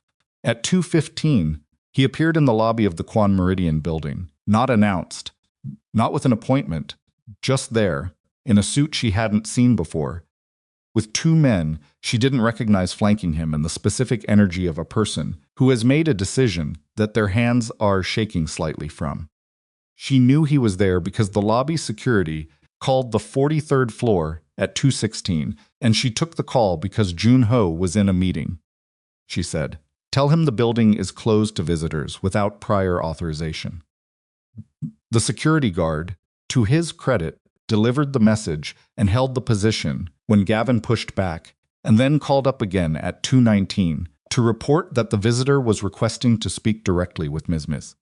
Cole, and that he was the guard used the word insistent, which Amara translated as making a scene. She put the call on hold. She knocked on Tae-seok's office door. Opened it. Gavin is in the lobby. Tae-seok put down what he was reading. He brought 2 men, she said. I don't know who they are. He stood up, came around the desk. Come with me. I don't think that's... Come with me, he said again. Not an order. A request with a particular quality of seriousness that she recognized. She went with him. They took the private elevator, the one she used for executive errands, which bypassed the main lobby elevator bank and opened near the rear security desk. From there, they could see the main lobby through a glass partition, without being visible from the entrance. Jun-ho materialized beside them from somewhere she hadn't tracked, which was one of his specific abilities. Gavin was in the center of the lobby. He'd moved away from the entrance doors and was standing in the space between the reception desk and the elevators, which was either poor spatial awareness or an attempt to prevent easy removal. His hands were at his sides. His jaw was tight. The 2 men with him were standing slightly back, not bodyguards exactly, more the posture of people who were there as witnesses, or to create the impression of a number. She watched him through the glass. This was the man who had spent 4 years practicing concern, warmth, and the performance of love with such sustained consistency that she had stood at an altar, believing everything she'd seen was real. She looked at him now, from this distance, through glass, and she tried to find the version of him she'd loved and couldn't locate it, which was not entirely a relief. A sound like green wood splitting. The absence of it ached in a way she hadn't it back, not because its disappearance was confirmation that the thing she'd been grieving for the past 7 weeks had not been a person, but an architecture. Construction. Something built specifically for her eyes. I'll go down, she said. Amara, he came here for me. If you go down instead, it becomes about you, and he'll use that. She looked at Tae-seok. I need to handle this myself, in public, where there are witnesses. He held her gaze. She could see him weighing it. Jun-ho goes with you, he said. Agreed. She and Jun-ho took the main elevator down. She watched the numbers descend, and she did the thing she always did when she needed to be the clearest possible version of herself. She breathed slowly. 3 counts in, 3 out. And she felt the morning's exhaustion, and the previous night's sleeplessness, and the accumulated weight of 7 weeks of surviving. And she put it in a room inside herself and locked the door. The elevator opened. Gavin saw her immediately. Something moved across his face relief, and something else, something with edges. He took a step toward her, and the lobby's ambient noise. The low percussion of a building going about its afternoon continued around them as though nothing of consequence was happening, which she found grounding. We need to talk, he said. His voice had the controlled urgency of a man who has rehearsed the sentence but not what comes after it. We're talking, she said. She stopped 8 feet from him. Didn't close the distance. Not here. Here is where I am. He looked at Jun-ho, then back at her. He doesn't need to be here. He stays, she said. Gavin pulled in a breath. Let it out. His composure was intact, but working she could see the effort of it, the micro-tensions in his jaw and shoulders. The filing this morning, he said. The investigators. Amara, you don't understand the full situation. Stop saying that to me. Her voice was quiet. The lobby's ambient sound continued. You've told me twice now that I don't understand the full situation. I understand it better than you wanted me to. That's the problem you're managing. There are things in those documents that, taken out of context. There is no context that explains projecting my family's home in an investor deal without my knowledge, she said. Each word was exact. She was not going to raise her voice. She was going to say every word at the same volume and pitch, because this lobby had cameras and sound, and she was not going to be anything other than completely herself. There is no context for 4 years of performance. There's just what you did. Gavin's jaw tightened to the point of visible effort. One of the 2 men behind him shifted slightly on his feet. I'm asking you to withdraw the complaint, he said. As a professional courtesy. As Amara. Listen to me, he dropped his voice. Took 1 step closer. She didn't step back. I can make things very difficult for Kwon. Things that have nothing to do with you. Things that the kind of operations he runs, the people he has relationships with, That's not something you want your name associated with when it comes apart. The lobby was still going about its business. She looked at him for a long moment. At this man she had loved. At the thing he'd just said, which was the first fully unperformed thing she'd heard from him since the Aurelia Grand, a threat, naked and specific, the performance finally stripped completely, and the actual mechanism underneath finally visible. "Are you threatening his business?" she said. "I'm explaining consequences." "Are you threatening the man whose building you're standing in?" "I'm explaining." The private elevator doors opened behind her. Tae-seok walked out. He crossed the lobby floor at a pace that was not hurried, the same unhurried quality he brought to everything. The refusal to let urgency become visible, and he stopped beside Amara. Not in front of her, beside her, foot to her left, close enough that the distance communicated something and far enough that it communicated something else. He looked at Gavin. He said nothing. The two men behind Gavin were very still. Gavin looked at Tae-seok, then at Amara. Something happened to his expression, the collapse of the remaining layer, the version of his face underneath all the others, which was younger than she'd expected and frightened and furious in the particular way of a man who cannot believe that the situation he designed has produced these specific results. "This isn't over," he said. "No," Tae-seok said, very quiet, very clear. "It isn't." One more second of held eye contact between the two men, and then Gavin turned and walked toward the lobby doors with his two witnesses behind him. And the automatic doors opened, and the afternoon light came in briefly, and then the doors closed, and he was gone. The lobby resumed its business. Amara stood still for a moment. Tae-seok was still beside her. She was aware of his presence in a way that was specific and particular, and that she was going to put in the locked room with the rest of it, because this was not the moment for whatever that awareness was. And she was not going to be a woman who confused proximity under pressure for something more durable. "Thank you," she said, meaning the coming down, the standing beside. "You had it," he said, meaning he knew she did. "I know." A pause. "I still thank you." They stood for one more moment in the lobby of the Kwon Meridian building. Then the afternoon continued. By 4 o'clock, the second direction of the detonation had arrived. It came in the form of a phone call to Kwon Meridian's legal department from Deputy Director Chen's office, not Chen herself, a junior associate, which communicated something about urgency and something about the nature of the communication. Because a junior associate's call was a temperature check rather than a formal notification. The associate said, in the careful language of a person speaking officially, the documents received that morning had been preliminarily reviewed, and that some of the financial structures identified in those documents bore resemblance to structures previously flagged in an existing investigation that they were not at liberty to discuss in detail, but that Ms. Cole's cooperation had been noted, and that the office would be in touch within 48 hours with next steps. Amara received this through Reeves, who delivered it with a barely suppressed energy that translated as, "This is significant." She thanked him. She called Chen's office directly, got the associate, and asked one question.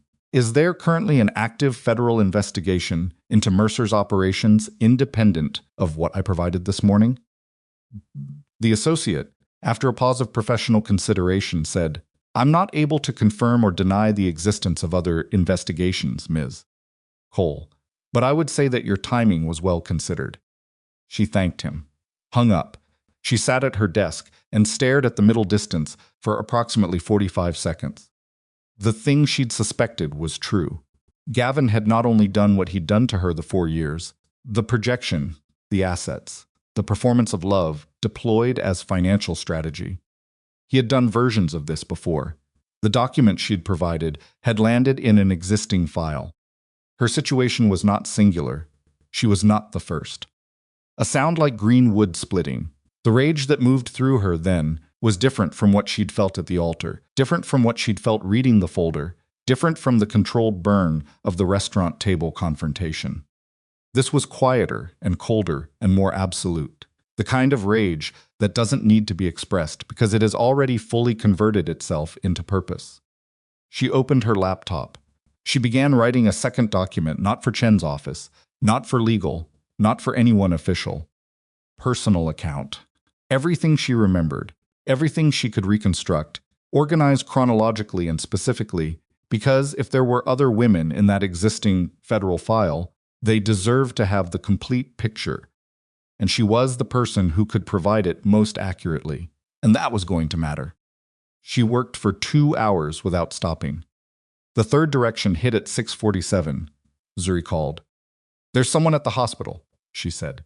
Her voice was the one Amara hadn't heard since the man outside the building, not panic, but the controlled management of something that warranted it.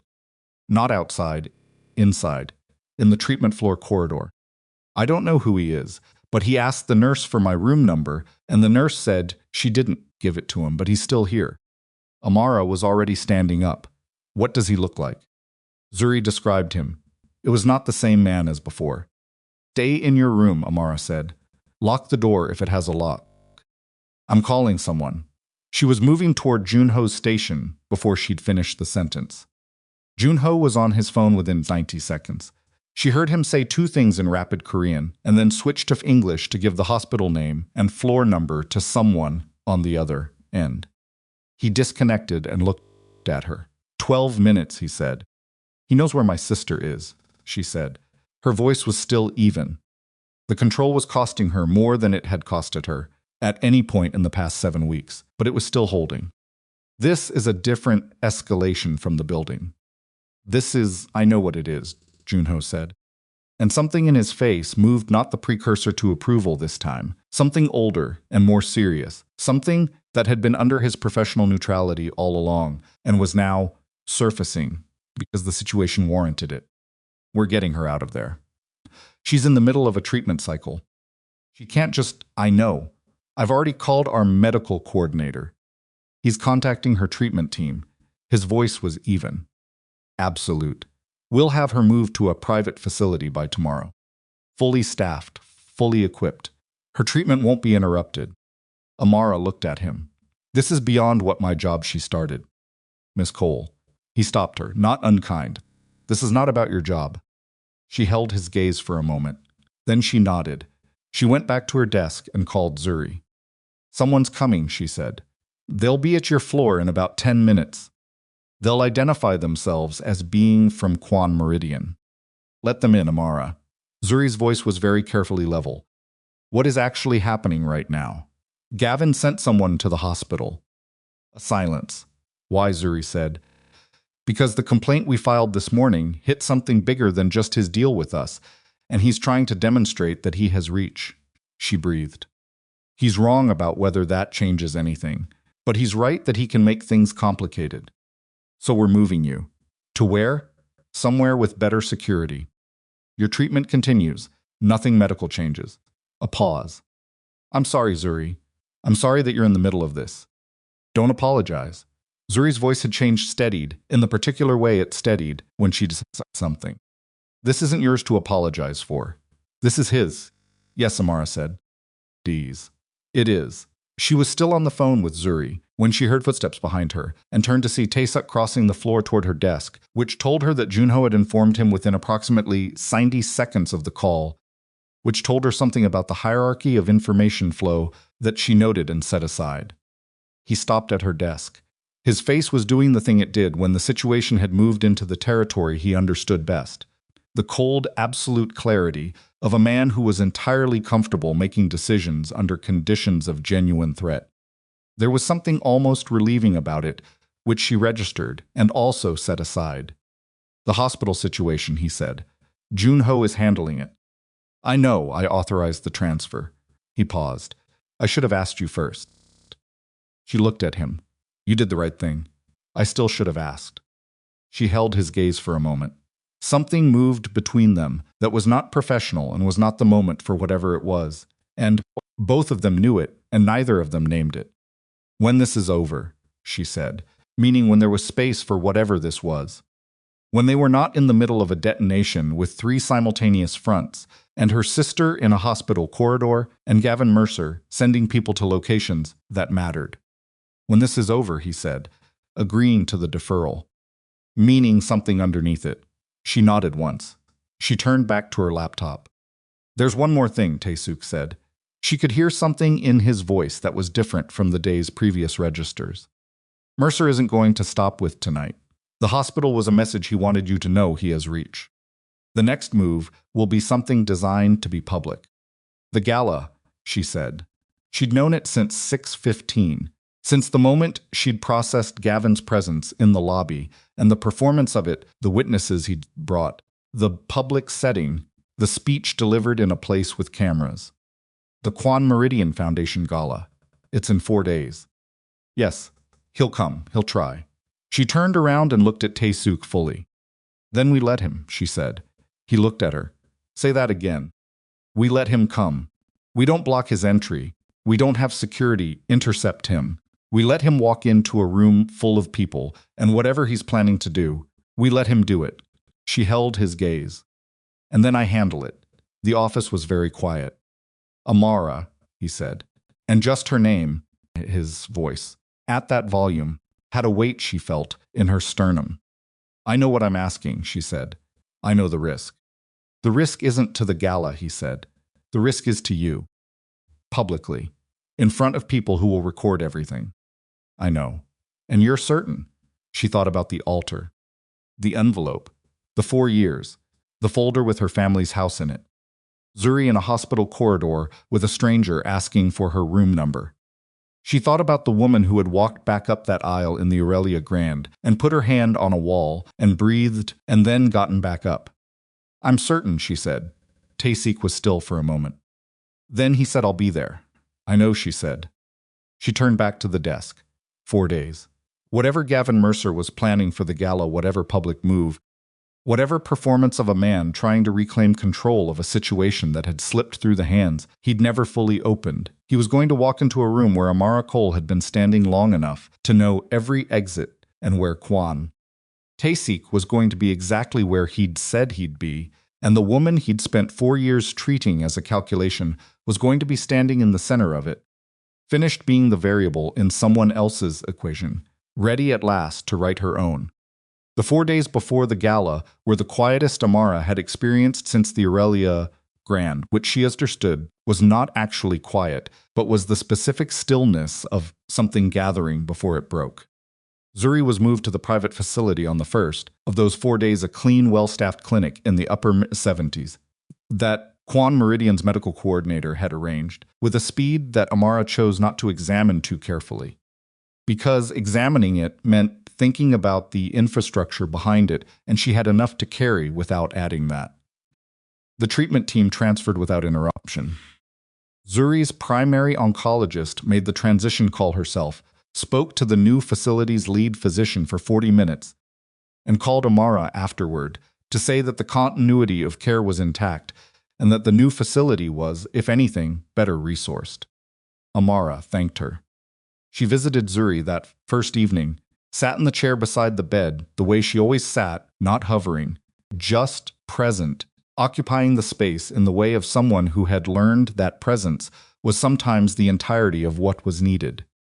Zuri was tired from the move, but not frightened, which Amara registered with the specific gratitude of a person who has spent years being the strong one and still sometimes marvels that the person they're strong for is also, in their own way, entirely unbreakable.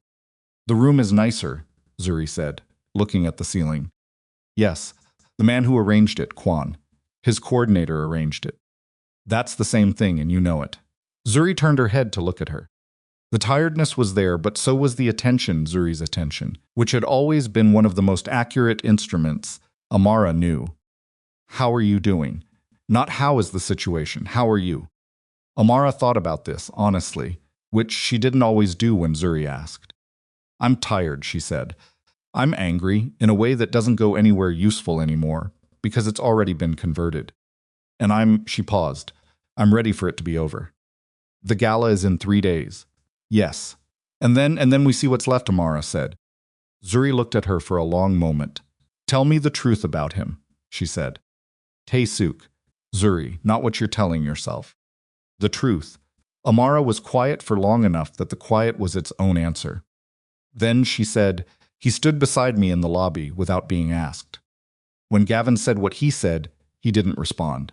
He just stood there. And that was the right thing. Knowing when your presence is the message and your words would be the noise. She paused. I've never had that before. Someone who understood exactly how much to do. Zuri was quiet. That's not nothing, she said finally. No, Amara agreed. It's not nothing. She drove back to the Kwon Meridian apartment. She was still there. The apartment that was for one night and had become 4, and she had stopped arguing with herself about it, because the alternative was her own building with its ordinary security. And Gavin's demonstrated willingness to send people to places that mattered, and she lay in the dark for a long time before. She slept, thinking about what she was going to do at the gala, and whether she was as ready as she believed she was. She was. She knew she was. The knowing had the texture of something solid, rather than something she was convincing herself of, which was how she'd learned to distinguish between genuine readiness and the performance of it. She slept. The morning of the gala, a package arrived at the 43rd floor addressed to her. It was from the federal investigators. Not an official document, nothing formal, just a brief note from Deputy Director Chen's personal assistant with a single line. The preliminary review has been completed. You may wish to know that the timeline of the investigation predates your complaint by 14 months. Attached to the note was a business card with Chen's direct line written on the back by hand. Amara read the note twice, then she put it in her desk drawer and closed it.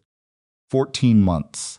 The investigation had been running for 14 months, which meant Gavin had been under some form of federal scrutiny for over a year before the wedding that wasn't a wedding, which meant the Sloan Barrett pivot had been driven not just by Amara's insufficient capital, but by a man who was already watching the walls close and trying to find faster, money and cleaner partners before someone official knocked on his door. She had been right on the Aurelia Grand. She had not been discarded. She had been abandoned by a man who was already running. She sat with that for a while. It didn't make it better, but it made it complete, in the way that accurate understanding makes things complete, even when the understanding is painful. She hadn't misread him entirely. She'd misread the specific nature of the threat he was managing, which had been directed at investigators rather than her, which meant his performance of love had been genuine in the sense that she was useful and therefore worth maintaining, which was its own particular species of cold. She closed the drawer. She had work to do before 7 o'clock. Kwon Meridian Foundation Gala was held in the ballroom of a hotel that was not the Aurelia Grand, which she appreciated without having been the one to choose it. It was sleeker, more modern, the kind of space where wealth expressed itself through restraint rather than volume-clean lines, low warm light, flower arrangements that were beautiful without trying to be. 320 guests, by the count she'd reviewed in the event brief that morning.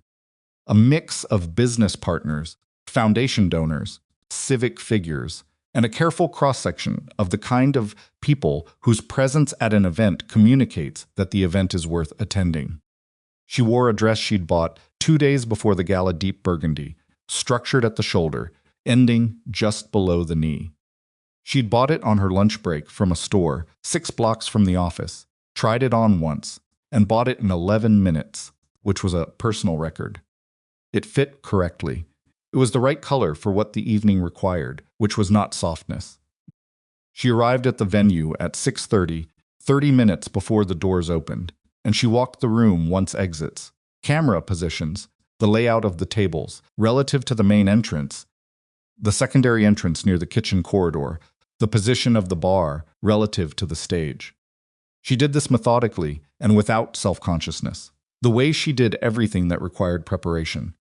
Jun Ho was already there.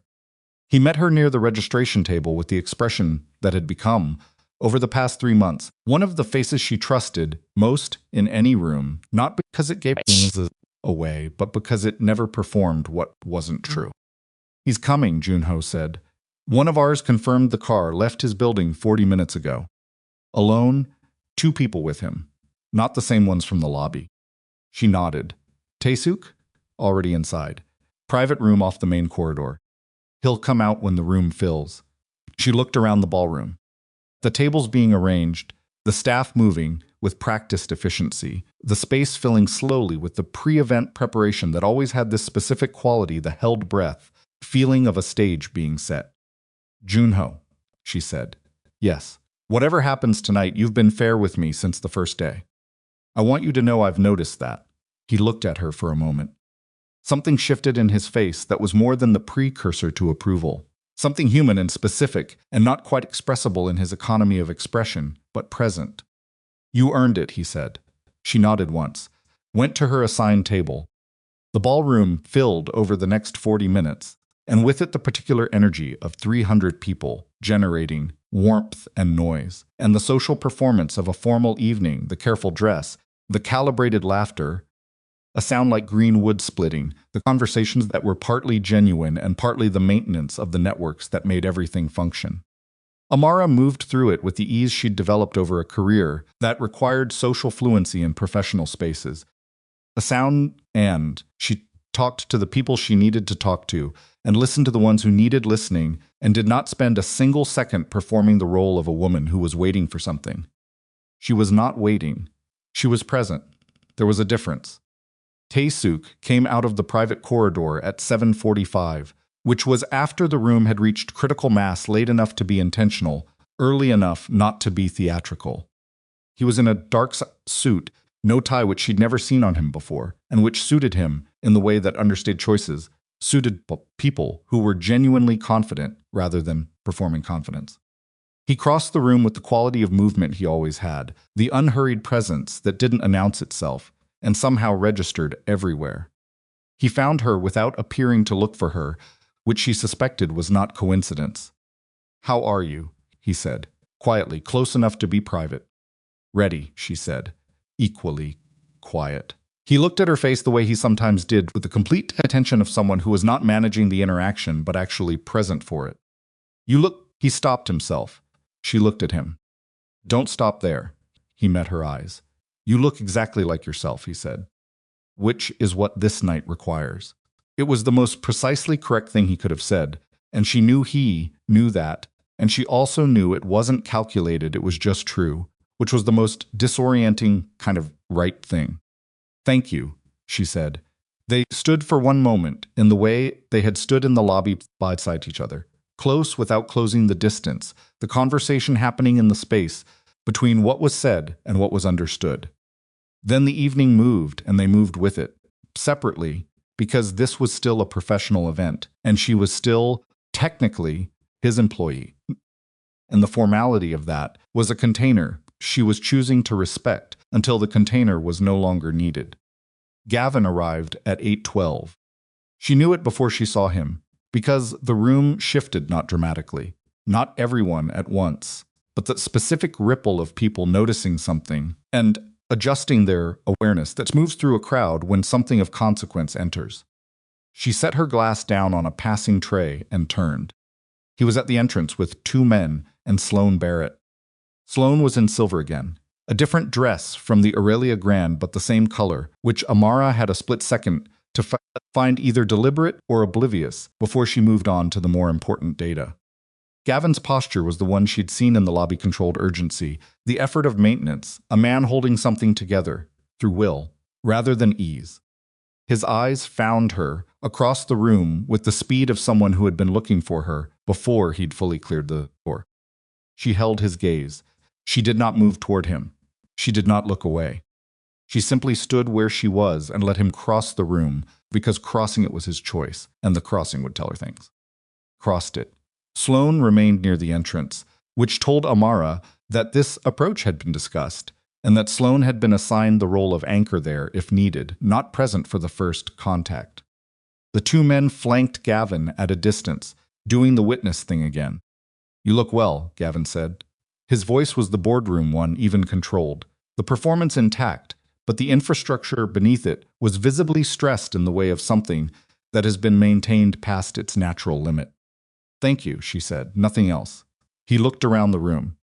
At the guests, the event, the Kwon Meridian name, on the foundation materials visible at the stage. "Impressive," he said. "He builds a good event.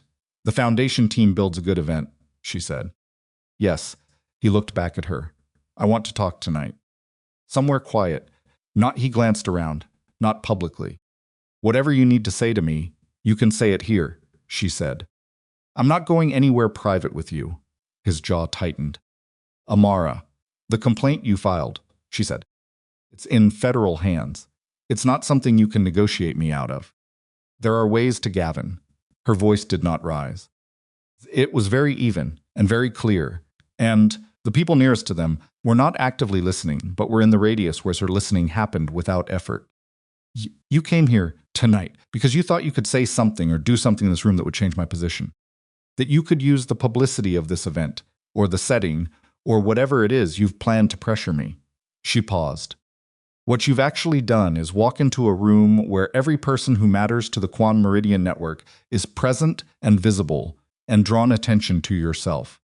He looked at her. You don't have anything to threaten me with, she said. The federal investigation isn't mine to withdraw. The documents are in the record. Whatever you came here to do, she held his gaze. You're already too late. Something broke in his face. Not collapsed, he had too much practiced composure for a full collapse, but cracked.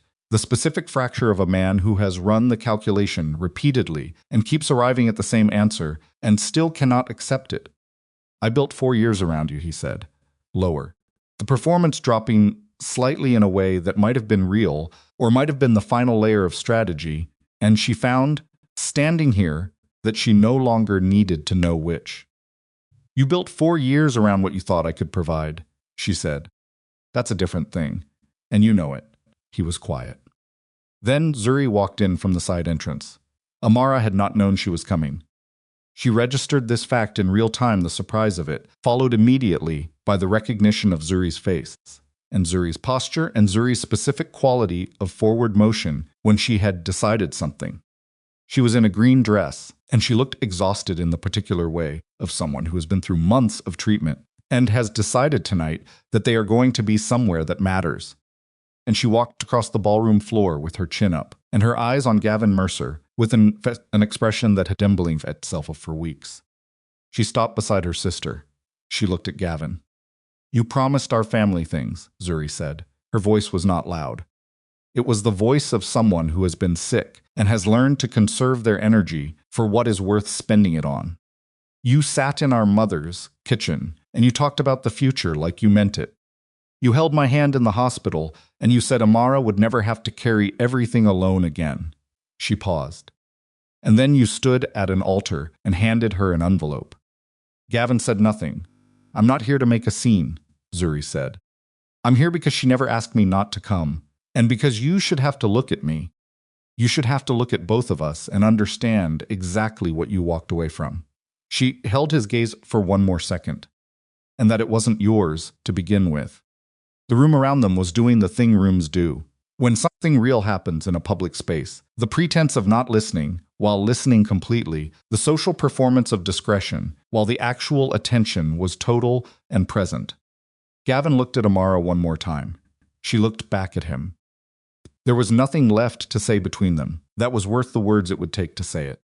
She could see him understanding that, arriving at it in real time, the final calculation completing itself. He nodded a strange, small, almost involuntary gesture, like a man like Green acknowledging something he can't name. And then he turned and walked back toward the entrance in the silver dress and the two witnesses. And the room absorbed his exit, the way rooms absorb things that have run their course. Amara exhaled. She felt Zuri's hand find hers and she held it, the grip of her sister's fingers, thin from the treatment, months but firm present. You weren't supposed to be here, Amara said. You're supposed to be resting. I signed myself out for 3 hours, Zuri said. The coordinator drove me. Don't tell the nurse. Amara looked at her sister. Then, for the first time in the entire length of this thing, the altar, the corridor, the folder, the federal building, all of it, she laughed. Not a performed laugh, not the social kind. A real one, short and startled and entirely genuine, and Zuri laughed too. And for a moment, in the center of the Kwon Meridian Foundation Gala, they were just two sisters holding hands and laughing at something that had been terrible and was now, somehow, survivable. Tae-seok was across the room when it happened. He saw it. He registered the laugh, the hands, the moment, and he turned away without intruding on it, which was the exactly correct thing to do, and she knew later that she had seen him do it, and she stored that knowledge carefully. Gavin Mercer left the gala at 8:27. Sloane Barrett left separately, 10 minutes later, without speaking to anyone. The federal light green wood splitting, the federal investigation, the full one, which had been running for 14 months before Amara's complaint, and which her documentation had significantly advanced, moved into its active enforcement phase 11 days later. The announcement came on a Tuesday morning, and Amara read it on her phone at the 43rd floor with her coffee going cold beside her laptop. The specific language of the press release was careful and official, and said the things official press releases said, but underneath the language was the factual say of it. Gavin Mercer's financial operations, across 4 entities in 6 years, had been structurally fraudulent in ways that predated Amara and included her and would outlast any single account. His board voted to remove him from leadership that afternoon. 3 days later, Sloane Barrett's family publicly withdrew from all shared financial commitments and announced the dissolution of their business relationship with Mercer Holdings. Amara read each of these updates with the same level, quiet attention she brought to everything that was true and could not be undone. She did not celebrate. She did not feel a particular satisfaction that she might feel when she'd imagine this moment during the hard weeks. What she felt was closer to completion, the specific, bone-deep settling of a thing that has been unresolved for long enough that resolution itself feels like rest. She never had to destroy Gavin Mercer. She had only ever needed to put the truth where it could be seen, and the truth had done the rest. The conversation with Tae-seok that they had agreed to defer, when this is over, happened on the Thursday evening 3 weeks after the gala, in his office, at the end of a day that had been otherwise ordinary, in the way that days become ordinary again after they have stopped being emergencies. She knocked twice, came in. He was at the window, not at his desk, which she'd only seen him do once before the first morning, when she'd walked in and he'd had his back to her and she'd decided to wait, which was the first of the many small decisions that had accumulated into where she now was. She sat in one of the chairs at the low table, not across from him, to the side. He came and sat in the other chair, not across from her either, both of them angled toward the window, toward the city outside, doing what it always did. "I need to tell you something," he said. "All right." He was quiet for a moment, not gathering words. He always had his words. "Something else. When I had you researched after the Aurelia Grand," he said, "and I found out your situation, Zuri's treatment, the financial difficulty, what Mercer had done, I told myself I was acting out of practical concern. That the position was real and you were qualified, and I was simply being efficient." He looked at the window. "That was partially true. What was the other part?" she said. "I wanted to see you again," he said, "after what I'd watched in that ballroom. I wanted to know whether the woman who had walked away from that altar was," as he paused, choosing, "as real as she looked from 40 feet away." She looked at his profile, the clean line of it, the stillness, the quality of a man who had stopped performing something he used to perform and was standing in the gap that left. "That's not nothing," she said. She meant it the same way Zuri had meant it. He heard it the same way. "No," he said. "It isn't." A long silence. The city outside, the permanent indifferent sound of it. "I need to say something too," she said. He waited. "You operated an illegal empire for a long time," she said. She said it plainly, because there was no version of this conversation that worked, if they didn't say the plain things plainly. The legitimate business is real, and it's good, and the work we do on the 43rd floor is real. But there was another version of this operation for a long time, and I'm not naive about what that meant. She looked at him directly now, turned to face him. "I can't build anything professionally, or otherwise, with a man who is still inside that. I can't be beside someone whose other life could destroy everything we're building in a day." She held his gaze. "That's not a threat. It's not an ultimatum for effect. It's just the truth about what I can and can't do." Tae-seok looked at her for a long moment. "I know," he said. "Do you?" "It's why I started the process 4 months ago," he said. "Before the gala. before the federal investigation accelerated, before any of the pressure of the last several weeks. He held her gaze without flinching from it. Not because I thought it would change anything between us, because you had been in that building for 2 months and I had watched you work and I had listened to you think, and I understood for the first time in my adult life that I was ashamed of something. He paused. Not afraid of consequences. Ashamed. She was very still. That's a different thing, she said. Yes. What does the process look like? He told her. Specifically, without softening. The legal restructuring, the severance of the financial relationships that had operated in the other dimension, the criminal alliances being systematically wound down through channels that managed the disengagement without producing consequences that would bleed over into the legitimate operation. It was costing him in money and influence, in the particular currency of fear that had been one of the primary assets of his power for nearly 2 decades. He named the costs without making them sound heroic, because he understood that naming them as heroic would be the wrong register for this conversation. She listened to all of it. When he finished, she was quiet for a while. Is it complete, she said. 80%, he said.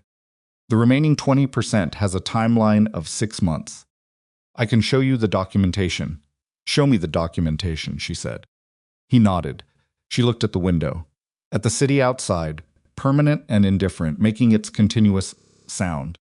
She thought about the woman who had stood in the corridor of the Aurelia Grand, with her hand flat on the wall and her dress in a bag and a billing department number in her recent calls.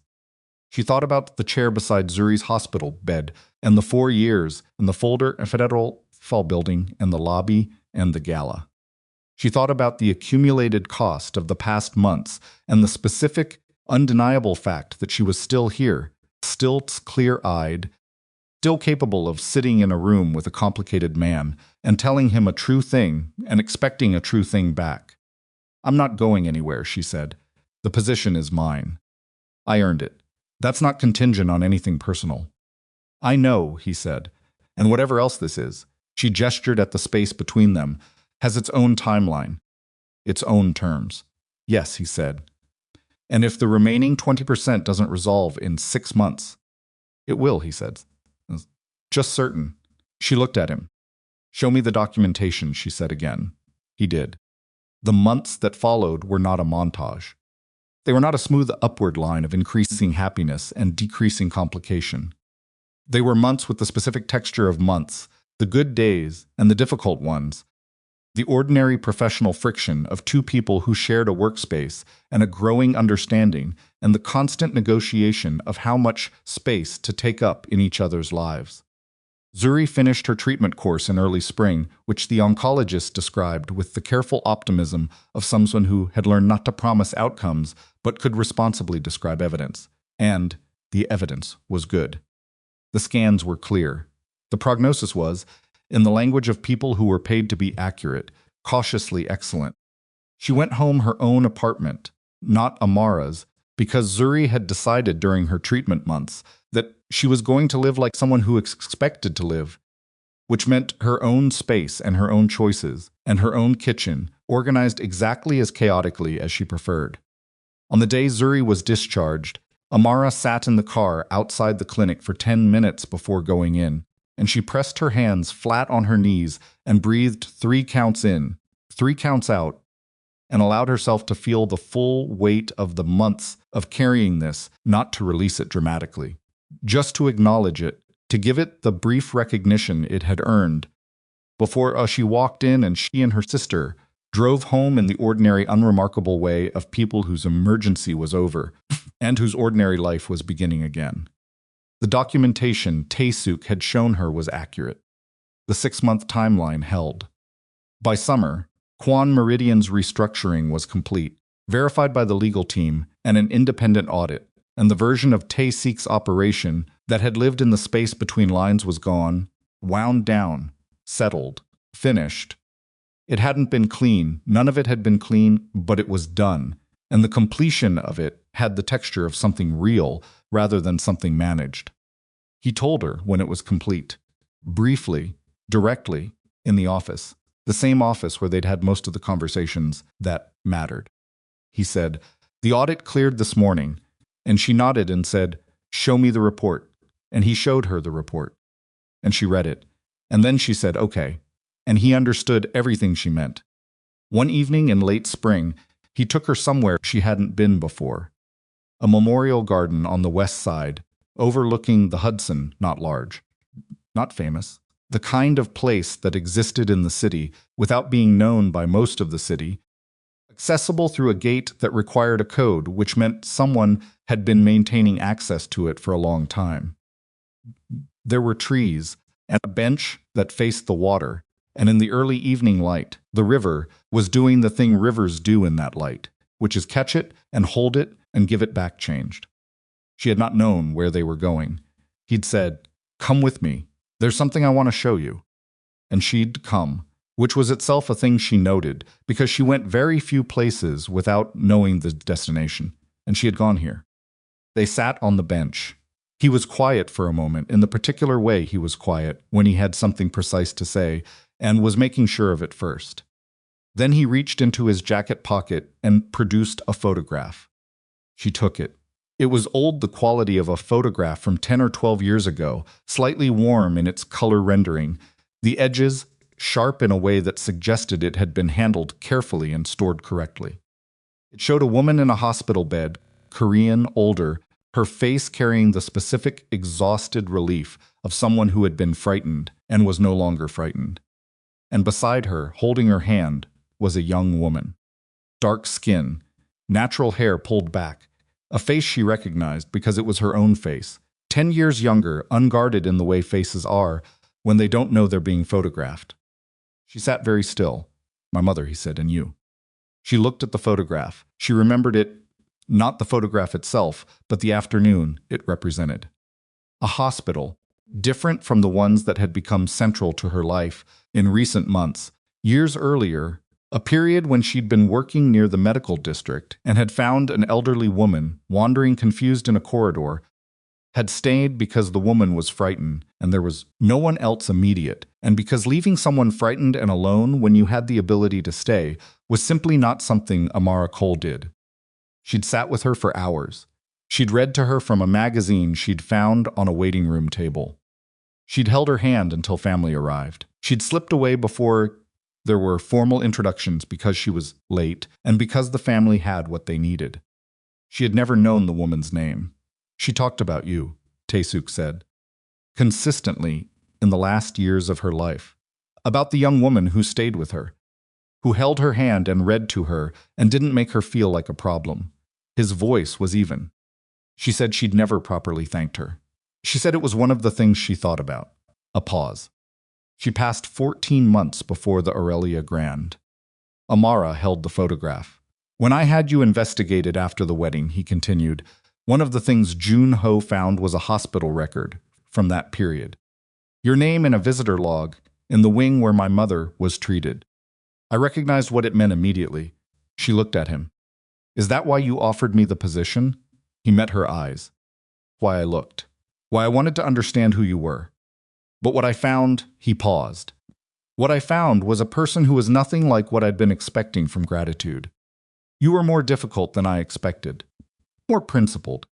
More infuriating." A small something moved at the corner of his mouth. "I didn't offer you the position because of my mother. I offered it because you were the most qualified person I'd encountered in a long time, and I wanted to see what you'd do." "And what did I do?" she said. "Everything I didn't predict," he said, which is the first time that's happened in a very long time.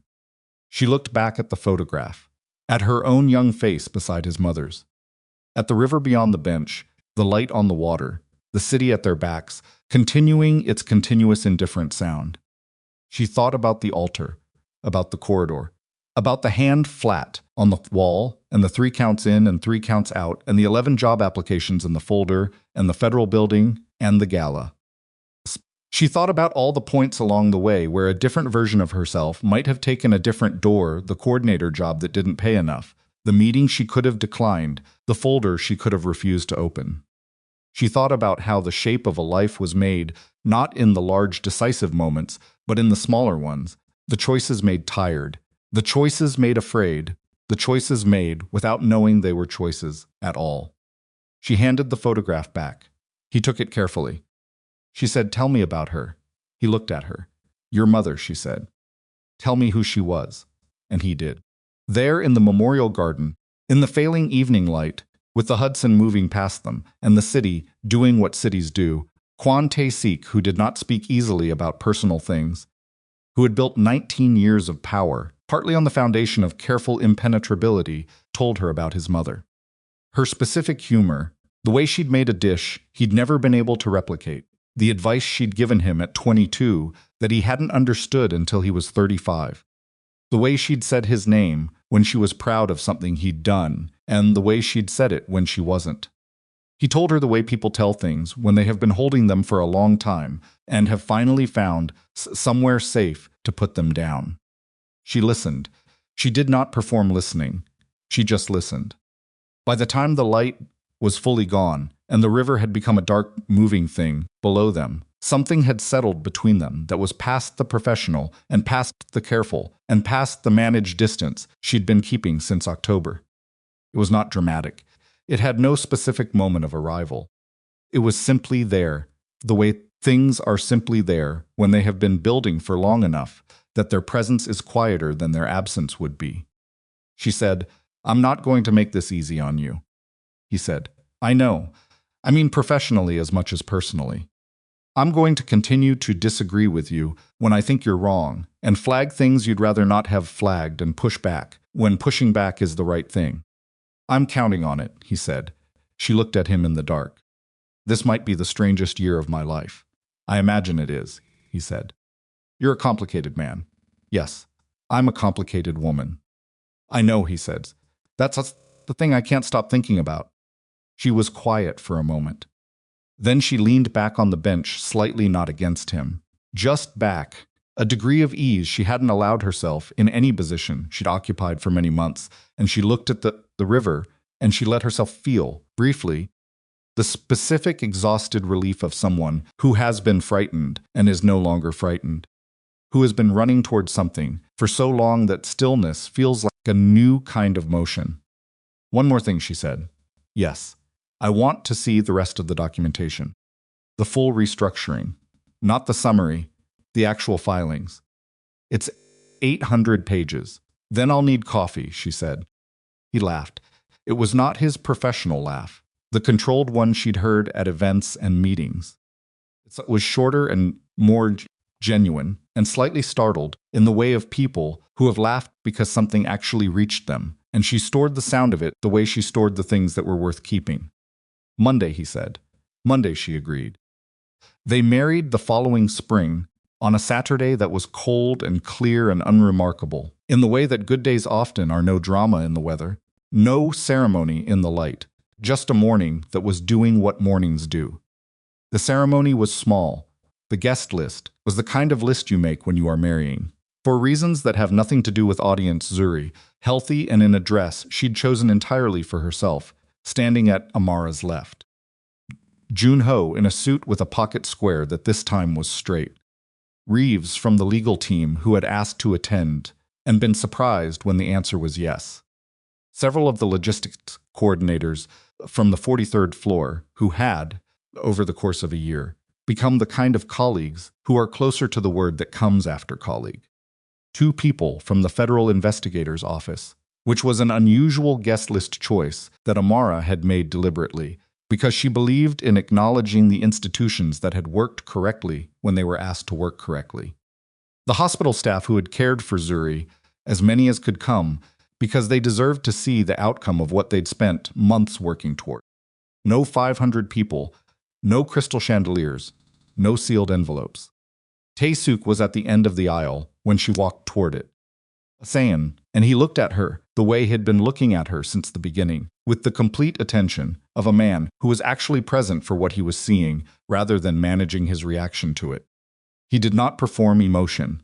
His face was simply there, open in the specific way of people who have decided they are done with the closed version of themselves. She walked toward him, not behind anyone, not managed by anyone else's hand. She walked toward him the way she walked toward everything that mattered, with her chin level and her eyes clear, and the full weight of everything she'd carried and survived and chosen present in her bearing, not as burden but as the thing that had built her in the person doing this walking. She reached him. He took her hands. She looked at him for a moment at this man who had found her in a corridor and handed her a folder and stood beside her in a lobby and told her the truth about his mother in a garden and shown her 800 pages of documentation and laughed. In the startled, genuine way when she'd asked for coffee. This difficult, complicated, changed man who had looked at her walking away from an altar and had paid attention. "I'm not going to promise you easy," she said, low, just for him. "I'm not asking for easy," he said. "Good," she said. "Because I don't have it." "I know," he said. "That's the thing I fell in love with."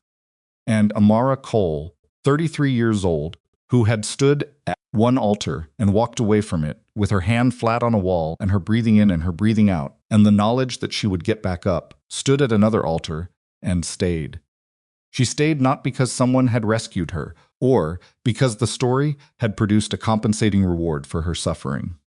She stayed because she had done the work and made the choices and survived the things that had to be survived, and the man at the end of the aisle had done the same. And what stood between them was not rescue, not debt, not the exchange of one transaction for another. It was just two people standing in the same place, having each decided on the other. Zuri was crying in the front row and pretending she wasn't, which was the most Zuri thing possible. The cold spring light came through the windows of the small venue, and it hit the floor between them, and it did nothing dramatic, with it just lay there, ordinary and sufficient. It was enough. It was, after everything, exactly enough.